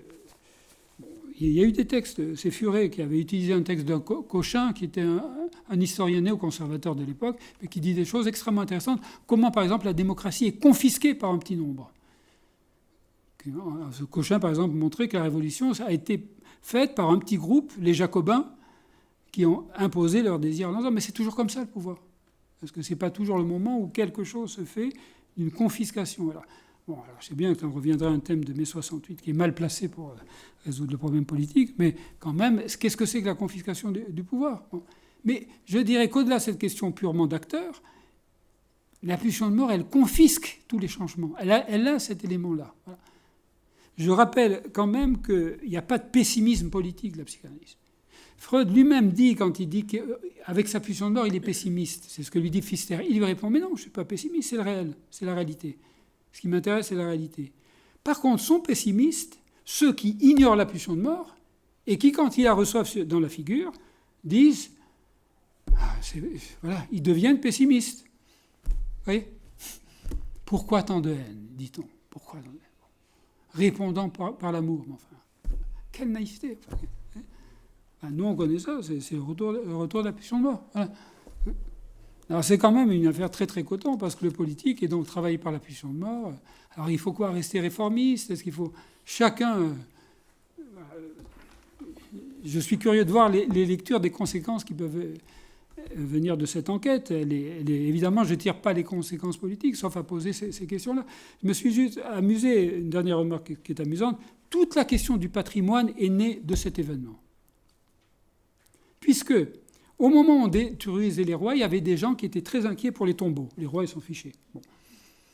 Et donc, il est caché. Par exemple, un certain Alexandre Lenoir, qui est le fondateur du patrimoine, qui cachait tout ce qu'il pouvait, enfin les beaux objets, dans son jardin qu'il appelait les Champs-Élysées. Bon, parce qu'il est un peu mégalomane. Hein. C'est ce qui vous explique. Alors, invitation à visiter la basilique de Saint-Denis. Maintenant, vous verrez l'empilement incroyable. Et quand les rois sont revenus, la Restauration, ils ont cherché les corps. Où sont les corps ? Vous me direz, ils sont à Saint-Denis, ils ne sont pas loin, ça a été très long. Ils ont fait un audit. Il y a des rigolos qui sont arrivés en disant « moi je sais ». Et celui qui l'a trouvé, c'était un marbrier qui avait un compas dans l'œil et qui disait « c'est là qu'ils ont creusé ». Et c'est comme ça que... Enfin, c'est pour ça que j'ai rapproché ça du drame baroque. À minuit, on a vu émerger de terre des morceaux de corps de rois. Ce n'est pas un film d'épouvante, c'est ce réel-là. Ce qui fait qu'ils ont mis ça dans des petits coffrets qui sont aussi à Saint-Denis, où quand ils étaient contents qu'ils voyaient un bon demi-corps la plupart du temps. Par contre, les gens du patrimoine méprisaient tous les politiques en disant que tous ces gens-là sont intéressés, les révolutionnaires et les restaurateurs. Par contre, eux ont voulu devenir les maîtres du passé. Vous voyez ? Et il y a un nouveau pouvoir qui est apparu, qui est le pouvoir des conservateurs, pas conservateurs au sens politique. Voilà. Ce qui est extrêmement intéressant, ça serait une autre enquête, mais qui m'intéresse moins, j'avoue, c'est-à-dire de faire une étude sur le lobby du patrimoine. Enfin, bon. En tout cas, sous chaque dalle, il y a un roi mort. Voilà. C'est ça presque le contenu inconscient de l'histoire. Et vous voyez, voilà. Mon idée, c'était de dire que cet objet-là soit, comment dire, un objet un peu paradigmatique, parce que on a toujours cette question au CRPMS, au fond, de trouver des objets. C'est vrai qu'on en discute en permanence. Bon. Et on ne trouve pas des objets comme ça tous les jours, mais je veux dire, c'est pas simplement appliquer. Bon, tu sais, on est dans l'évaluation, on montre nos richesses, on les arrange. Voilà. Mais enfin, la question, c'est quand même l'effet de vérité que peut avoir l'apport analytique. Et de ce point de vue-là, il y a un effet de vérité qui éclaire ce qui est en train de se passer. Hein. Ce qui est évidemment intéressant à partir de là, quand on a les aimants, c'est de voir des compléments. Hein. Mais c'est comme ça que l'anthropologie analytique peut subsister. C'est à partir du moment où elle montre son utilité. Sinon, c'est du discours. Qu'est-ce que vous faites avec le social, vous ? Restez en quatre murs dans vos cabinets d'analystes ou dans vos universités. Non. Bon. Et ça me paraît très important. Alors là, je reviens au concret dans notre dialogue côté membre du CRPMS. Voilà. Quand on discute avec les gens dans l'interdisciplinarité, on voit ça. C'est-à-dire que... comment dire, il peut y avoir un intérêt poli, il peut y avoir un intérêt admiratif. Si on leur montre notre clinique, on peut les fasciner facilement avec ça. La question, c'est qu'on travaille ensemble sur les objets. Ça vaut pour les médecins, d'ailleurs, ça vaut pour les ethnologues, les anthropologues. Bon. Et bon, ce qui est sans doute difficile à avaler toujours, c'est l'inconscient. Voilà. C'est pas pessimiste de dire ça, c'est-à-dire... C'est le fait d'aller jusqu'au bout. Vous montrez l'importance de l'inconscient dans le corps, un médecin va toujours revenir quand même à l'idée que le vrai corps, c'est le corps organique. Bon, mais c'est là notre position absolument passionnante. Ça, c'est vraiment le message que je voulais aussi faire passer. Bon.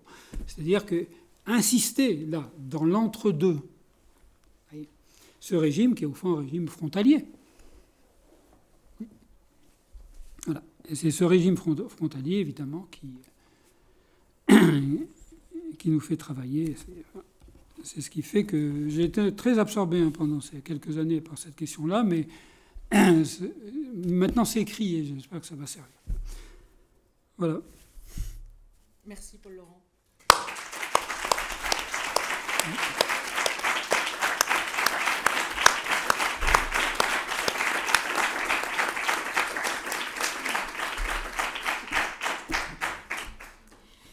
Donc avant d'ouvrir la discussion avec Alain et Féti, bon, voilà, une démonstration de la fois la façon épistémologique de constituer un objet par ton enquête, et en même temps la méthodologie anthropologique. Enfin, je trouve que là, tu as déplié et souligné cette affaire-là. Je trouve que c'est important. Après, bon, voilà, après on va ouvrir la discussion autour de l'acte politique que tu soulèves aussi. Et comment l'anthropologie psychanalytique et l'acte politique peuvent se rencontrer. C'est pas si simple, je trouve, comme affaire. Donc je vais donner la parole à Alain et Féti, ou Alain, ou les deux en même temps. Bon, ils sont plutôt habitués d'ailleurs. Bon, oui, merci Paul Laurent. C'est vrai que c'est un livre, et la conférence le confirme, même si elle déploie les choses un peu autrement, bien sûr. Ce qui prouve que c'est un work in progress, que ça ne s'est pas arrêté au livre. C'est vrai que c'est une question très intéressante et très étonnante. C'est vrai qu'au fond, même pour avoir fréquenté Saint-Denis et sa basilique à des tas de reprises, c'est un événement, à la limite, qu'on sait, dont on a entendu parler, mais qui n'a jamais été pensé. Il y a très très peu de choses. Et pas toujours su. Et pas toujours su, oui. Enfin, bon. Mais, et tu l'as littéralement, il faut l'exhumer. Alors c'est vrai qu'il y a des raisons concrètes. C'est vrai, la crainte que ce soit un lieu de pèlerinage. Au fond, on a vu dans des tas de régimes politiques différents ce type de stratégie. On le voit presque de façon caricaturale avec la destruction des ruines à Palmyre, des tombeaux au Mali, etc., etc. Mais au fond, on a fait la même chose dans des tas d'endroits. Beaucoup de régimes.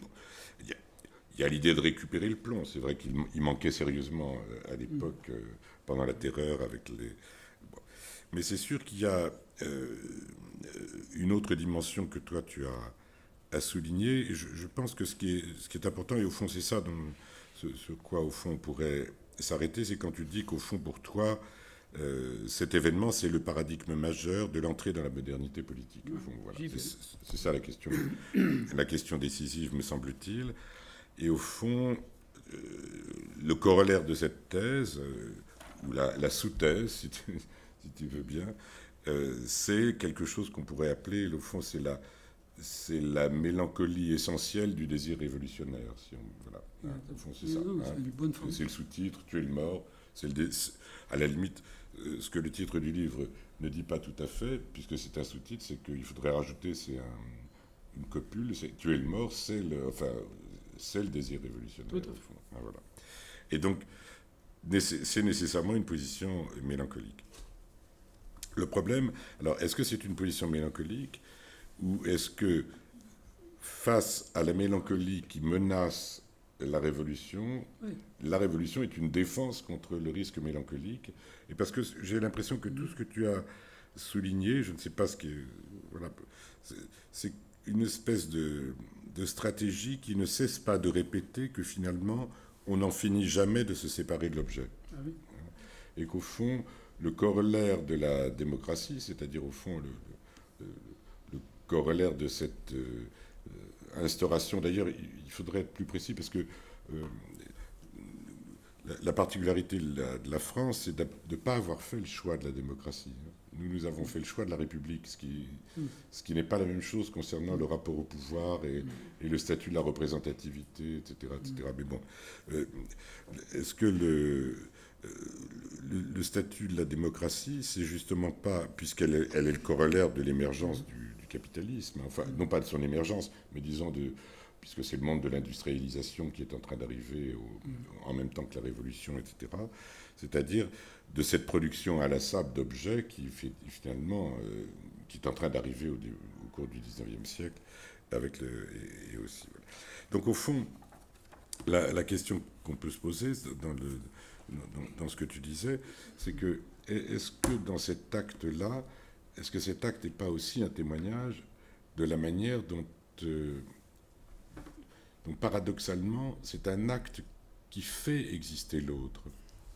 Tu vois, parce que tu dis ça l'attaque, mais en même temps, en l'attaquant, on le fait exister, en lui supposant une jouissance dont même la mort ne l'a pas séparée. C'est aussi mon hypothèse. Voilà, et qu'on ne récupère jamais, puisque cette jouissance finalement n'est jamais récupérée, mais qu'elle va circuler en permanence ensuite dans le lien social. C'est le drame révolutionnaire.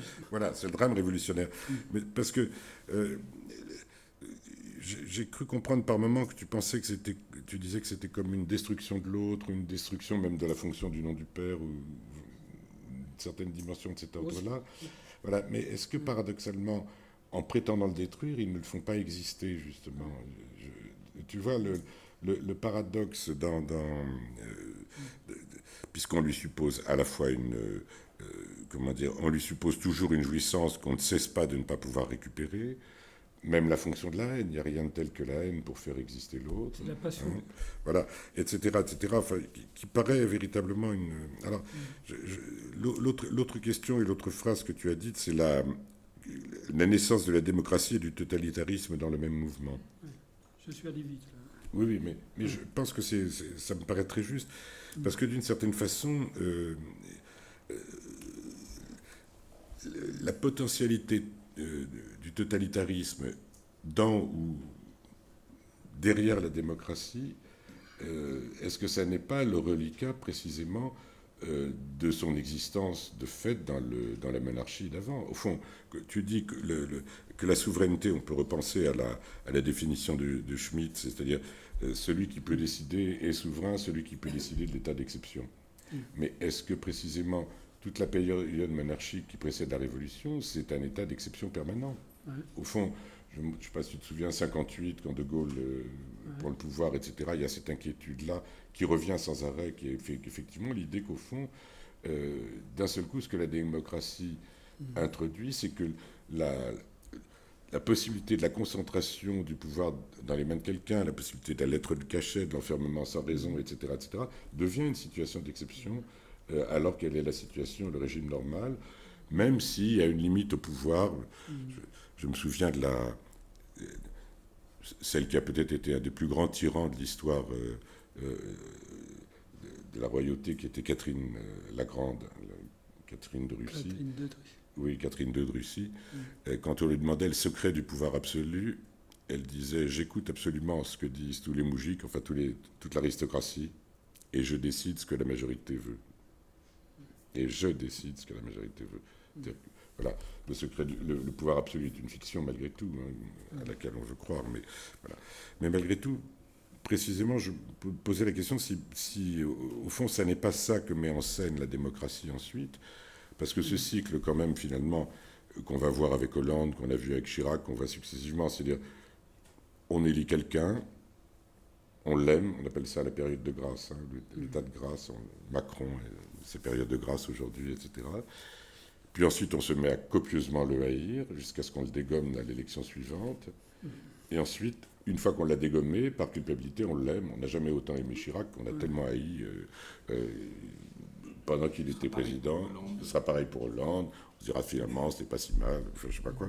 Bref, donc au fond, la démocratie, c'est la répétition de cette décapitation du roi, de ce meurtre premier. Alors peut-être que ça témoigne du fait que Totem et Tabou, c'est un mythe formidable, c'est vrai, exceptionnel. Sauf qu'en fait, aucun névrosé ne se résout à la mort du père. Voilà. C'est ça le problème, c'est-à-dire que nous ne cessons pas de le maintenir vivant, puisque c'est ce que nous ne cessons pas de faire dans le sacrifice quotidien de nos vies concernant notre rapport à la jouissance, c'est de faire le père vivant. C'est l'expérience de l'analyse, c'est d'ailleurs à ces places-là qu'on est souvent mis. Et c'est pour ça, ils ne le savent pas au début des cures, mais c'est pour ça que les analysants payent les séances à chaque fois. C'est pas, enfin bon. Alors je ne sais pas ce que tu en penses. Donc la question, c'est est-ce que ça veut dire au fond que j'ai du mal à m'y résoudre personnellement, mais pour avoir eu 20 ans en 68, c'est vraiment difficile. Est-ce que la révolution est à ce point une impasse? Est-ce qu'elle n'est que l'expression, comme avait dit Lacan aux étudiants de Vincennes, que de la demande d'un maître, finalement? Ou est-ce que malgré tout, même si 68 a pour une part été une mise à l'ordre du jour d'une société un peu figée à l'ordre du jour du capitalisme moderne, c'est vrai qu'il y a eu cet aspect-là, mais il y a eu aussi, me semble-t-il, un certain nombre de... ou alors je vais dire mélancolique, mais un certain nombre d'avancées quand même dans ces moments de révolution. Je ne sais pas ce que Fethi pourrait dire sur ce qui s'est passé en Tunisie, mais malgré tout, parce que je parlais aujourd'hui avec un ami tunisien, justement, qui quand même, malgré tout, et lui il est du sud, de Zarzis, malgré tout, il s'est passé des choses qui ne peuvent pas être complètement négligeables, même si nous ne cessons pas de ressusciter ce dont nous ne pouvons pas nous séparer. Alors, voilà. Je ne sais pas comment le dire autrement. Je ne sais pas ce que tu en penses. Non, mais bon, tu as dit l'essentiel. La question, c'est de savoir si cet acte, au-delà de l'ambivalence, il ne reste pas, au fond, travaillé par une culpabilité névrotique. Voilà. Tout à fait. C'est ça. Ce qui confirme ce que tu dis, c'est que, par exemple, il y a toutes sortes de textes qui ont été écrits. C'est peu connu, mais Alexandre Dumas écrit aussi là-dessus. Il imagine, et puis il raconte, c'est assez bouleversant en même temps, il raconte qu'un garde s'était endormi. Imaginez, ça ne devait pas être drôle, avec les tombeaux ouverts, etc. Il se réveille, à ce moment-là, il voit la dernière messe des fantômes. Voilà. Ou alors l'histoire de quelqu'un qui aurait giflé un roi, un fossoyeur, et dès lors, plus personne ne voulait le voir. Alors, dans le même temps où ils étaient tous d'accord pour qu'on tue les rois, je signale d'ailleurs que même le bon abbé Grégoire, il disait que c'était une bonne chose de faite quand même. Ce qui est formidable que tu as relevé dans ton livre, c'est que on débaptise Saint-Denis, qui est au fond l'évêque de la France, enfin la figure de référence au niveau religieux qui donne sa caution au royaume. On le débaptise pour nommer ça Franciade, c'est-à-dire que ce qu'on sort par la fenêtre rentre par la porte, ou ce qu'on sort par la porte rentre par la fenêtre. C'est-à-dire qu'on redonne à ce lieu un statut absolument paradigmatique. Et en plus, c'était une épopée de Ronsard, qui s'appelait La Franciade, qu'il avait interrompu, et c'est pour ça que je disais, eux l'ont terminé. Voilà. Absolument. Alors, bon, c'est cette dimension-là, c'était... On a envie... Vous remarquez, je n'ai jamais fait de diagnostic psychopathologique. On ne peut pas dire que les terroristes sont tous psychotiques, etc. Bon, c'est pas à ce niveau que ça se joue. Mais il y a un forçage pervers quand même qui fait que cette fois-ci, on aura la peau du père. Oui. Et c'est quand même autre chose qu'alors... Après, ils ont introduit Bonaparte. Ce qui est extraordinaire, c'est que Napoléon... Et l'être suprême et tout le temps. Voilà. Et voilà. Immédiatement, il déclenche l'être suprême, qui était d'ailleurs très mal vu. Robespierre était complètement méprisé, mais enfin, il réintroduit ça. Et bon, c'est l'effet de retour qui est quand même tout à fait significatif de cette affaire-là. Donc, est-ce qu'on n'échappe pas à la passion du père? Bon, c'est évidemment la question chronique, mais c'est un moment où il faut aller jusqu'au bout, et cette fois-ci, on les aura. Enfin, dans la logique de l'extermination, il y a quand même l'idée de l'Inde-Lezong, elle est là, enfin, la solution finale. Enfin, c'est... Ça, mais alors, la question qui se pose en retour pour l'analyse, c'est parce que la cure analytique, c'est un traitement aussi de la question du père. Oui. Donc, voilà. Donc, le problème, c'est est-ce qu'il peut y avoir... Je dis des conneries, là. Est-ce qu'il peut y avoir au niveau social un traitement comparable à ce que la cure produit au un par un concernant la question du père, la façon dont on pourrait introduire la distinction entre le nom et le signifiant, tu vois, enfin, etc. C'est-à-dire la façon dont la cure, quand même, l'ambition de la cure, c'est de réduire cette question à son point de pure béance, au fond. C'est ça. Alors, il semble que sur le plan social, ça ne soit pas possible. Ce qui est possible singulièrement, enfin, voilà. Il y a encore un exemple qui va dans ce sens. Napoléon, par exemple. Bon, il voulait être enterré à Saint-Denis. C'est-à-dire, voilà, une fois que les révolutionnaires ont bien ratissé, il rêvait d'être l'unique occupant. Voilà. C'est extraordinaire. Bien sûr. Et finalement, il y a eu Waterloo, il s'est retrouvé aux Invalides, ce qui est bon. Mais voilà, donc il y a cette idée de l'un qui se reforme Oui. en permanence dans le vide. Il y a des très beaux passages de Chateaubriand, il montre que... Il y a eu un symptôme, les horloges de Saint-Denis n'ont plus jamais fonctionné, de l'abbaye, comme si le temps de l'histoire s'était arrêté. Il y a des beaux passages de Chateaubriand où il montre les gouttes d'eau qui tombent dans un paysage excavé. C'est pas représentable, d'ailleurs. C'est pas représentable. Avec tout ce que j'ai dit, vous voyez ce qu'il en reste, c'était la couverture. Là, c'est un peintre qui s'appelle Hubert Robert, Oui. qui fait rien. Qui n'a pas que des ruines. Voilà. C'était on l'appelait le Robert des ruines. Oui, Il était très absolument. académique. Oui. Il a échappé à tout, d'ailleurs, aussi. Bon. Mais rien, c'est propre. Les ouvriers sont là. Il y a tout ce séisme renvoie à quelque chose. C'est presque un peu comme le cri de Munch. Il y a une ou deux personnes au fond, mais il y a ce truc excavé. Mais, il a la violation des sépultures. Mais le point que tu dis très important, c'est cette question du temps et des horloges, parce qu'au fond, c'est ça, en déterrant les corps. Mais c'est intéressant parce que c'était une chose qui avait beaucoup arrêté, je crois que c'est Benjamin. La première chose qu'ont fait les insurgés de 70 dans Paris, de la Commune, c'est de tirer sur les horloges qu'on avait installées un peu partout dans Paris. La première chose qui a été faite, avant même, dans le début de l'insurrection, ça a été de tirer sur les horloges. Le temps s'arrête.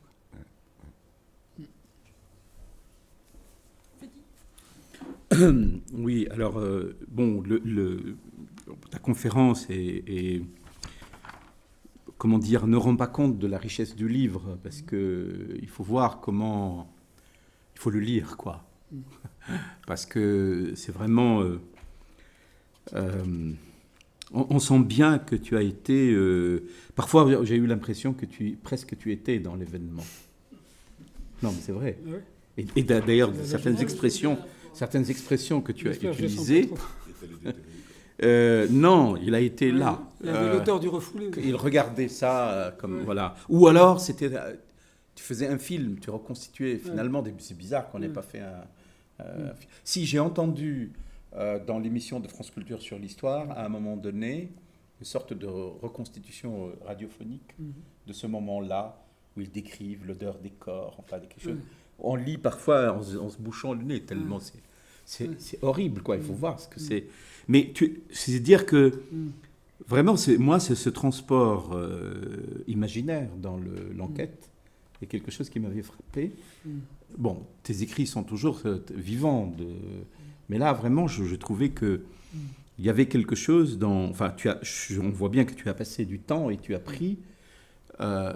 tu es entré, tu parles de l'objet, tu es entré dans l'objet, quoi. Vraiment pour... et ça, c'est quelque chose d'assez vraiment étonnant. Bon. Alors, après, il y a une partie dans le livre que tu n'as pas beaucoup... sur laquelle tu n'es pas revenu. C'était sur notamment le chapitre 5 et 6, qui traite de la question du rapport entre l'idéal et la mélancolie, que tu as évoqué, mais qui est, à mon avis, très, très, très intéressante, parce que en la lisant aussi, Alors, il y a une question que j'ai, qui est, lorsqu'on a un objet comme celui-là, et finalement, la question se pose pour tous nos objets, c'est lorsqu'on peut comparer. Est-ce qu'il y a eu des événements comparables ailleurs, dans d'autres pays, dans d'autres temps?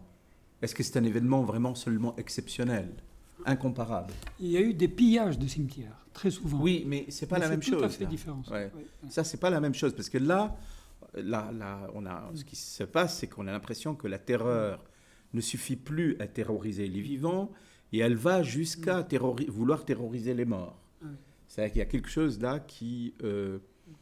justement, qui est, à un moment donné, que moi j'ai lu, avant même la question, de la traiter du côté de la mélancolie, mais c'est dans la mélancolie, de toute façon, je crois, une toute-puissance extraordinaire pour oser aller déterrer des morts comme ça, vraiment toucher ces corps. Il faut se sentir dans une extraordinaire toute-puissance qui est comparable pratiquement...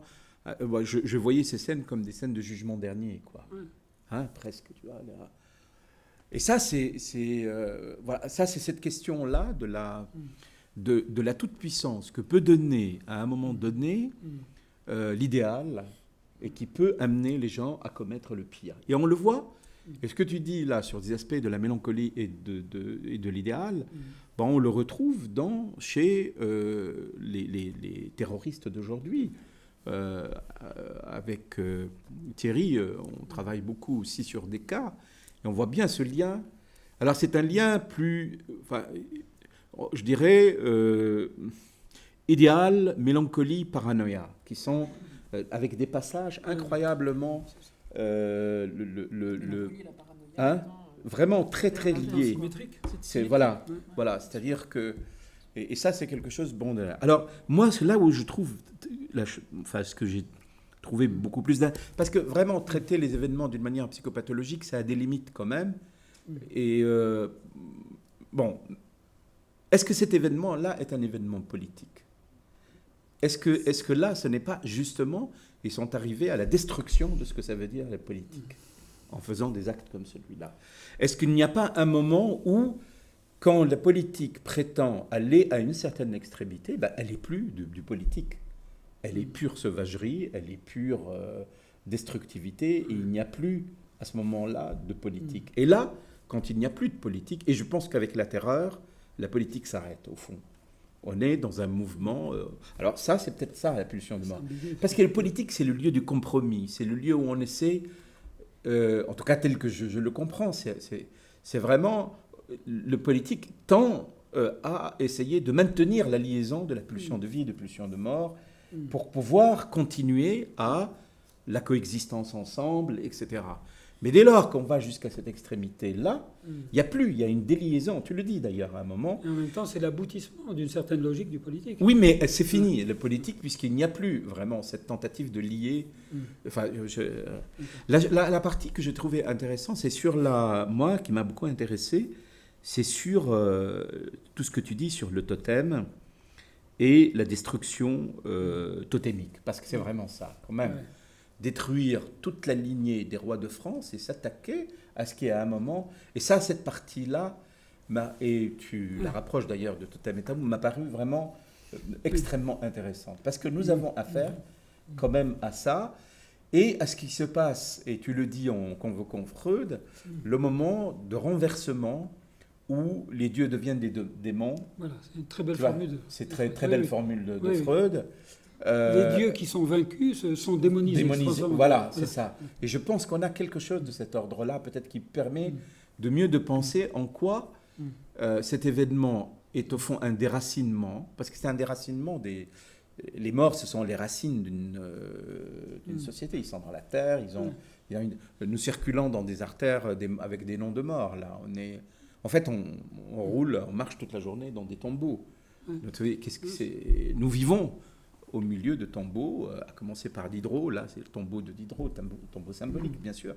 Et là, il y a un acte de déracinement, c'est-à-dire on veut arracher les racines de je ne sais pas combien de milliers d'années. L'humanité se compose de plus de morts que de vivants. D'après Auguste Comte. Ah oui, ça c'est vrai. Donc on est cerné de morts. On calcule qu'il y a une centaine de milliards depuis, on se dit ça, mais moi je ne trouve pas parce qu'il y a beaucoup. Ça ressemble à l'encombrement de la ligne 13, justement. Mais ce que je voulais tout de suite te dire, c'est que, et là on touche à notre autre, après je te laisse continuer, mais à notre autre pôle qui est la médecine, parce que il y a des médecins qui étaient furieux de ne pas être au courant. Ah oui, d'accord, voilà. Ils auraient voulu être là. Voilà. Ouais. Et donc là, imaginez maintenant que déjà un pharaon à se mettre sous le scalpel. C'est très intéressant parce que c'est un totem. Mais maintenant, le totem est disséqué par la science. Mais oui, mais tu sais, lorsqu'on a commencé à déterrer, à sortir des pharaons, il y a, d'ailleurs ça a été traité dans Tintin, sur les effets de ce déterrement. Mais oui, c'est vrai. Oui. C'est intéressant, Tintin, c'est pas toujours... Les morts. Les morts, après... Toutankhamon. Oui, Toutankhamon, ceux qui ont touché à ça ont été vraiment touchés par là. Bon, moi j'ai un point qui m'a beaucoup intéressé, parce que dans le travail que nous faisons actuellement sur le terrorisme, c'est la question du rapport à la haine. Elle est très importante. Et ce que tu convoques est très intéressant, et notamment tu évoques ces deux formes de haine qui sont la haine de la jalousie, ce n'est pas de ça qu'il s'agit, et la haine de l'être. Et puis il y a un moment, enfin je te pose la question, dans les deux formes de haine, Lacan, la haine jalouse et la haine de l'être. Ouais. Et je me demande s'il n'y a pas une autre sorte de haine, ou peut-être un autre type de haine qui pourrait se rattacher à la haine de l'être, et qui est la haine du dominé, la haine de celui qui a été humilié, celui qui a subi des préjudices. À un moment donné, tu l'évoques, tu étais très proche de ça. Tu fais un relis sur les torts. Voilà, sur le préjudice et l'idéal. Mais c'est un point très important. Pourquoi c'est important ? Parce que, justement, celui qui a subi, on pourrait dire parfois, même jusqu'à la défiguration de son humanité, il éprouve une haine, et il peut l'éprouver, et même si certains peuvent se l'interdire de la dire. Et au fond, quand on juge les chefs nazis, je ne peux pas imaginer que ceux qui ont subi l'extermination de leur famille, etc., ne pouvaient pas ne pas. Ce n'est que lorsqu'on essaie de recouvrer ça avec l'idéal de l'amour, et c'est comme on l'a fait. Vous avez vu qu'après les attentats du 13 novembre, on a fait une cérémonie aux Invalides, massacre épouvantable. Et qu'est-ce qu'on a chanté aux Invalides ? Nous n'avons que l'amour. Oui, c'est ça. C'est affreux, oui, c'est atroce. Exactement, j'ai eu la même c'est dégoûtant. C'est dégoûtant parce que c'est vraiment... tu vois, il y a des gens... Bon, je veux parler ce que j'appelle... Je l'appelle d'une certaine manière, mais je ne sais pas si les mots... La haine justifiée. C'est-à-dire, pas jusqu'à ce que, quand elle va jusqu'à la destruction de... Ça, c'est quelque chose d'autre. Mais il y a une haine qui n'est pas la haine de l'être, de l'autre, qui n'est pas la haine jalouse, mais qui est la haine que j'appelle la haine justifiée. C'est lorsque quelqu'un ou un groupe a subi des destructivités qui va jusqu'à toucher son humanité. Et à ce moment-là, cette haine-là, elle est une haine, je dirais, justifiée, je l'appelle comme ça. Voilà. Je l'appelle justifiée. Parce qu'elle se raccroche à quelque chose qui a été quand même...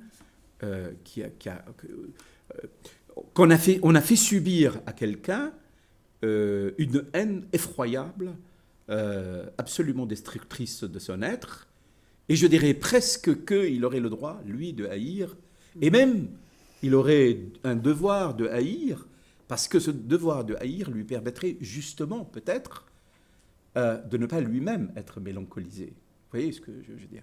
Et donc moi, ce point, je me suis demandé si on ne pouvait pas aussi, par rapport à quand même, je veux dire, les gens qui... parce que ces rois, ce n'étaient pas des gentils, quoi. C'était des gens...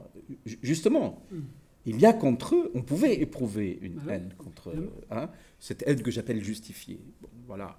Et ça, c'est une question que j'avais envie de te poser et juste, j'ajoute une chose, parce que cette haine justifiée... Mais est-ce que c'est une troisième haine, ou est-ce que c'est le fait que dans certains cas, la haine peut être légitimée et donc non refoulée? Mais c'est pas une troisième. Mais c'est pas une haine de l'être. Non, mais... C'est une haine pour ce qu'il a fait. Tu vois, c'est pas la même chose. Oui. C'est une haine pour ses méfaits. Oui. Pour les méfaits qui ont dégradé l'humanité de quelqu'un. Tu vois, c'est pas la même chose.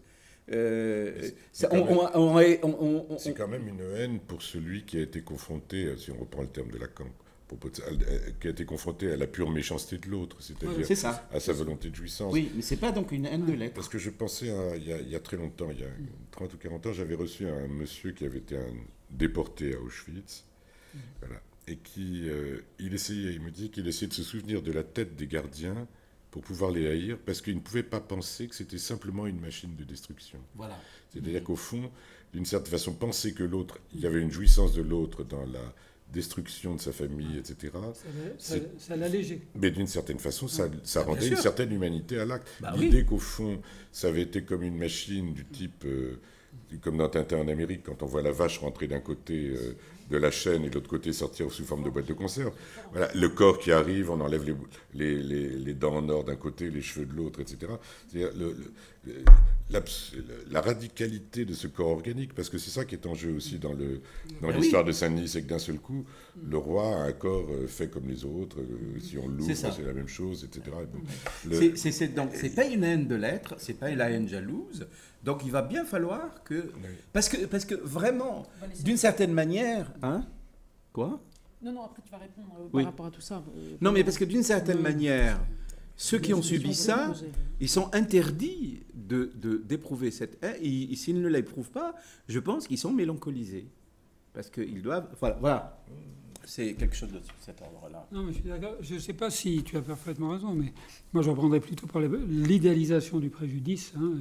Est-ce que on peut l'homologuer comme une haine juste au niveau du même niveau que la dualité lacanienne, quoi. Parce que bon, ce que vous avez dit l'un et l'autre, hein, c'est des compléments, des spécifications qui vont tout à fait dans le sens de. Alors, bon, peut-être que tu veux... Non, moi je voulais juste... Il y a un élément que tu donnes et que je trouve très intéressant. C'est le moment que tu analyses de la renomination des rois. C'est-à-dire que quand on dit on va avoir affaire à Louis Capet et à Monsieur le Magne, c'est aussi, à un moment donné, cette façon de renommer... Alors, je ne sais pas si c'est renommer, ou en tout cas de les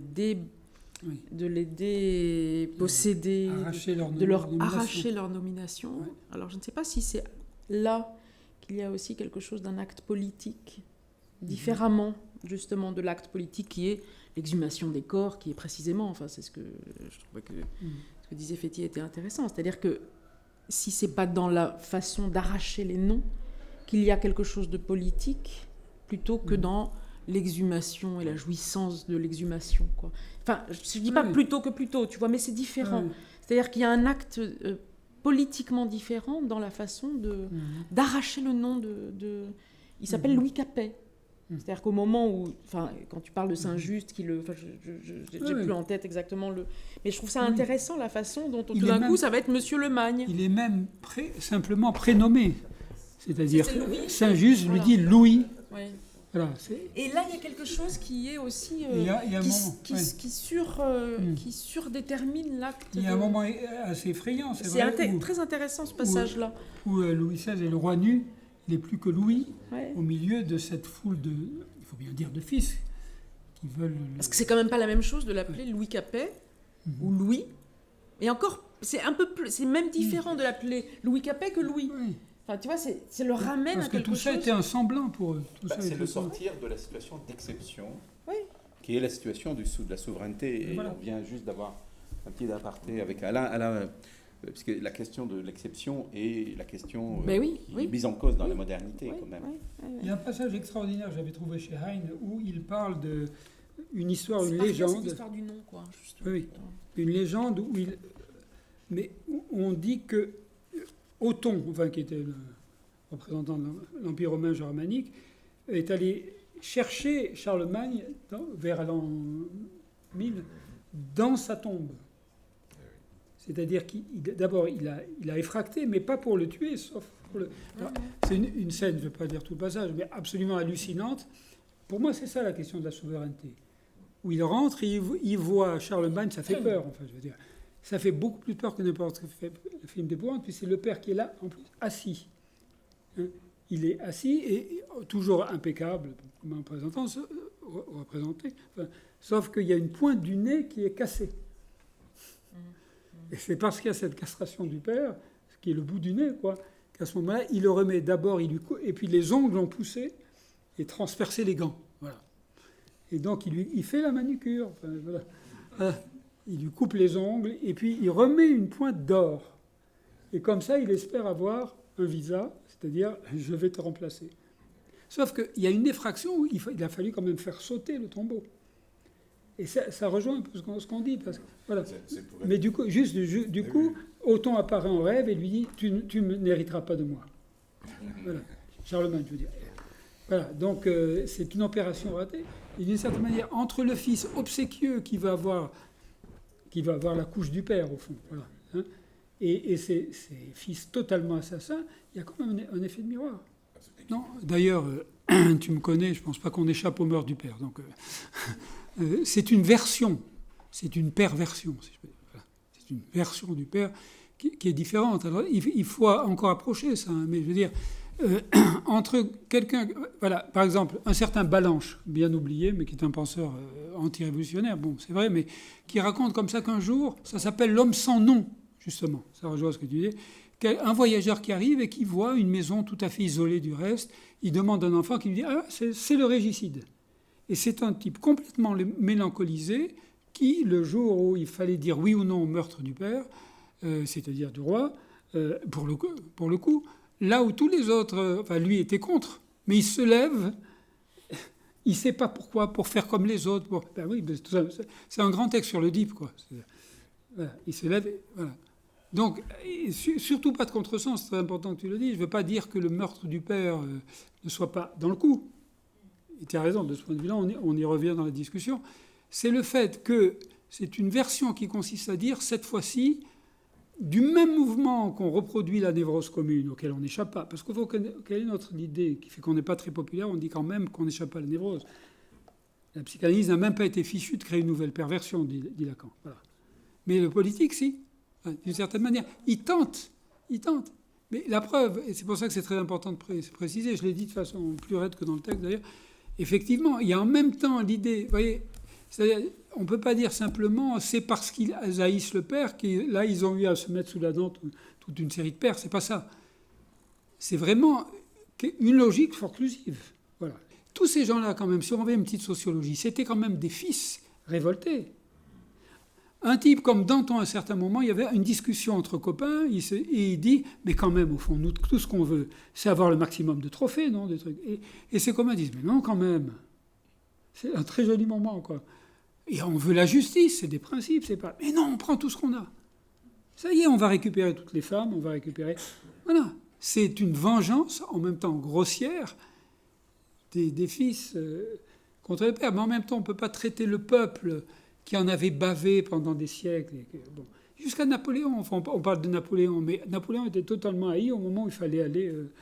voilà, il y a les grognards, mais il y a une haine incommensurable, qui est la haine qui travaille toujours le politique. On attend la mort. Dès qu'on élit quelqu'un, on attend sa mort, ou le fait que ça aille mal, ou voilà. Ça a été très bien dit. Bon. Mais eux, ils veulent... Oui, l'idée folle de la révolution absolue, c'est de dire on va en finir une bonne fois pour toutes avec la névrose du père, d'une certaine façon. Mais naturellement, on n'y échappe pas. Bon. Mais c'est très important, parce que c'est pour ça que nous, analystes, on est toujours à rappeler la mauvaise nouvelle, qu'on n'échappe pas à cette passion du père. C'est pour ça que... Mais que diable crée quelque chose de nouveau, quoi. Oui, mais là, est-ce que c'est pas un autre registre parce que c'est carrément l'inverse d'Antigone, quoi. Nous avons un renverse, parce que c'est un Antigone, mais renversé, quoi.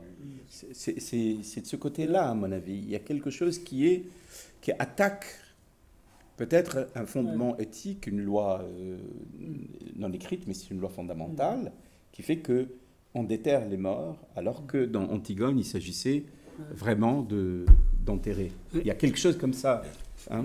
Il y a deux fonctions de la Révolution française, et je ne sais pas comment on pourrait évaluer le coup terrible qu'a donné Furet dans toute cette histoire, dans cette tradition historique de la manière de faire la Révolution, ce qui est une autre chose que la réalité. Bon, parce que finalement, Lévi-Strauss disait à très juste titre que quand même ce qui a tenu la République française, c'est la Révolution comme mythe, hein, effectivement. Et depuis qu'on l'a déconstruit, il y a quelque chose quand même d'une sorte de nation ou d'unité de la République, etc., qui est devenue introuvable.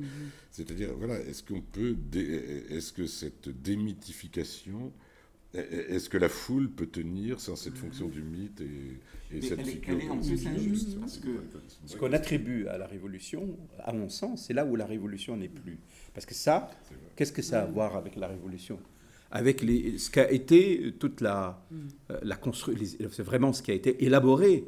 Quand la Révolution... Mais c'est plus que ça. Et pendant un moment, après, elle dégénère. la révolution. Où est la révolution là-dedans? Il n'y a rien de révolutionnaire là-dedans. C'est un truc sauvage, macabre, etc. Et donc justement, je pense que beaucoup de gens ont attribué à la révolution ce qu'elle n'est pas. Et ce n'est pas une déconstruction, mais c'est une accusation portée qui fait que ce que la révolution a amené de très important et d'essentiel, et qui a fait que, je dirais, il puisse y avoir un sujet qui se relève et pas un sujet assujetti, et bien tout ça, on essaie de le liquider en accusant de la révolution ce qui n'est plus de la révolution. C'est-à-dire la terreur, qu'est-ce qu'il y a de révolutionnaire dans la terreur? J'aimerais bien, enfin il y aurait bien une discussion. Là, oui, une vraie discussion. Non, il y a une autre version selon laquelle... Parce qu'il y a beaucoup d'autres révolutionnaires qui ne sont pas dans la terreur. Et qui, tu vois, c'est une question. Si tu reviens au concept de sauvagerie, forcément on régresse par rapport à ce qu'on essaye de penser, c'est-à-dire qu'il y a une rationalité qui va... C'est le visage sauvage de la rationalité. C'est ça. Il y a quelque chose de rationnel là-dedans. Moi, je veux bien, mais tout est rationnel. Non, mais il y a quelque chose d'une extrémité. C'est en même temps un acte logique. Sinon, à ce moment-là, on refait du Hugo, c'est-à-dire on dit, et ce que dit Hugo d'ailleurs, un texte 1842, c'est hors sauvage qui se déverse. Mais ça, on a les moyens, avec la pulsion de mort que toi-même tu évoquais, de penser cet effet de déliaison, c'est-à-dire cet ensauvagement du politique. Cette barbarie. Alors, la barbarie, c'est pas la même chose que la sauvagerie. Hein. La barbarie, c'est vouloir tuer la culture, voilà, tuer une ruine. Et quand même, je voulais te dire quelque chose sur la ruine.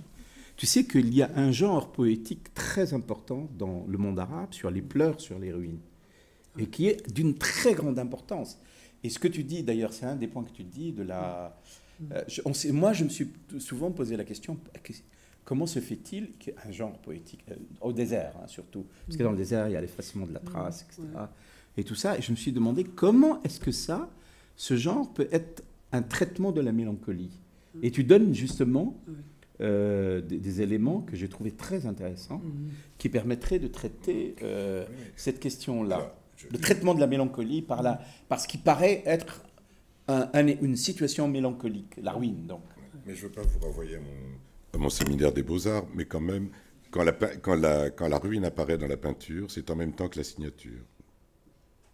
Un des premiers tableaux signés, c'est en plus formidable, j'ai fait tout un commentaire, c'est un tableau de Mantegna, qui est un des premiers tableaux qui représente, où il y a des ruines dans la peinture, et la signature, non seulement Mantegna a signé, mais il a signé en estropiant son nom, c'est-à-dire qu'il y a une partie, la fin de son nom, le A, les dernières lettres, qui disparaissent derrière les ruines.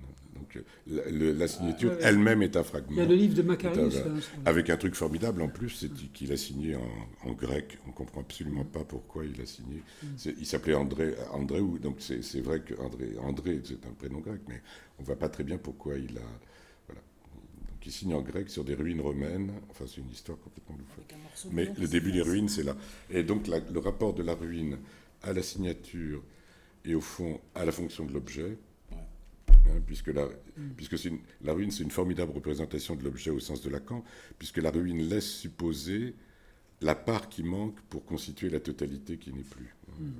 Mais c'est qui pleurait devant... C'est métonymique. Voilà, c'est qui pleurait, en fait, ce que tu dis, si je comprends bien, c'est que toute cette poésie, elle est énorme, c'est-à-dire c'est un champ entier de la poésie, qu'en fait, d'une certaine manière, je crois que c'est ce que tu dis, et que je trouve ça lumineux, c'est, au fait, ils se convainquent que l'objet est bien perdu. Et à ce moment-là, ils s'en sortent. Tu vois, c'est formidable. Je crois que tu dis ça. Tout à fait. Paul Laurent, tu dis ça. Oui. Je ne sais plus où est Paul Laurent. Je ne le dis pas sous cette forme, mais effectivement, c'est quand même, quand vous voyez une ruine, vous êtes clivé entre quelque chose qui est mort et quelque chose qui insiste. C'est un fantôme pétrifié. Voilà. Et donc, comme par hasard, ce changement, il y a les travaux de Riegl sur les monuments historiques, etc. Voilà, ce moment où, brusquement, on aime la ruine comme témoin d'une pérennité, mais sous la forme d'un objet qui reste. Donc, ça stabilise le deuil aussi, une ruine, parce que ça devrait effondrer encore plus. Quoique Lacan dit que le mélancolique, c'est un homme ruiné. Oui, c'est vrai. Voilà. Oui. Mais même, on peut commencer à travailler, parce que moi j'ai remarqué que beaucoup, par exemple, dans la clinique, de gens qui ont quitté, par exemple, des migrants exilés, etc., ils reviennent sur le lieu de leur enfance, et à ce moment-là, ils tombent dans un état dépressif. Et ça commence, à ce moment-là, on peut commencer à travailler analytiquement d'une manière intéressante. La ruine, c'est un déchet qui a une certaine dignité. Oui, non, je crois qu'on a à peu près tout dit. Hein. Bon, très bien. Bravo.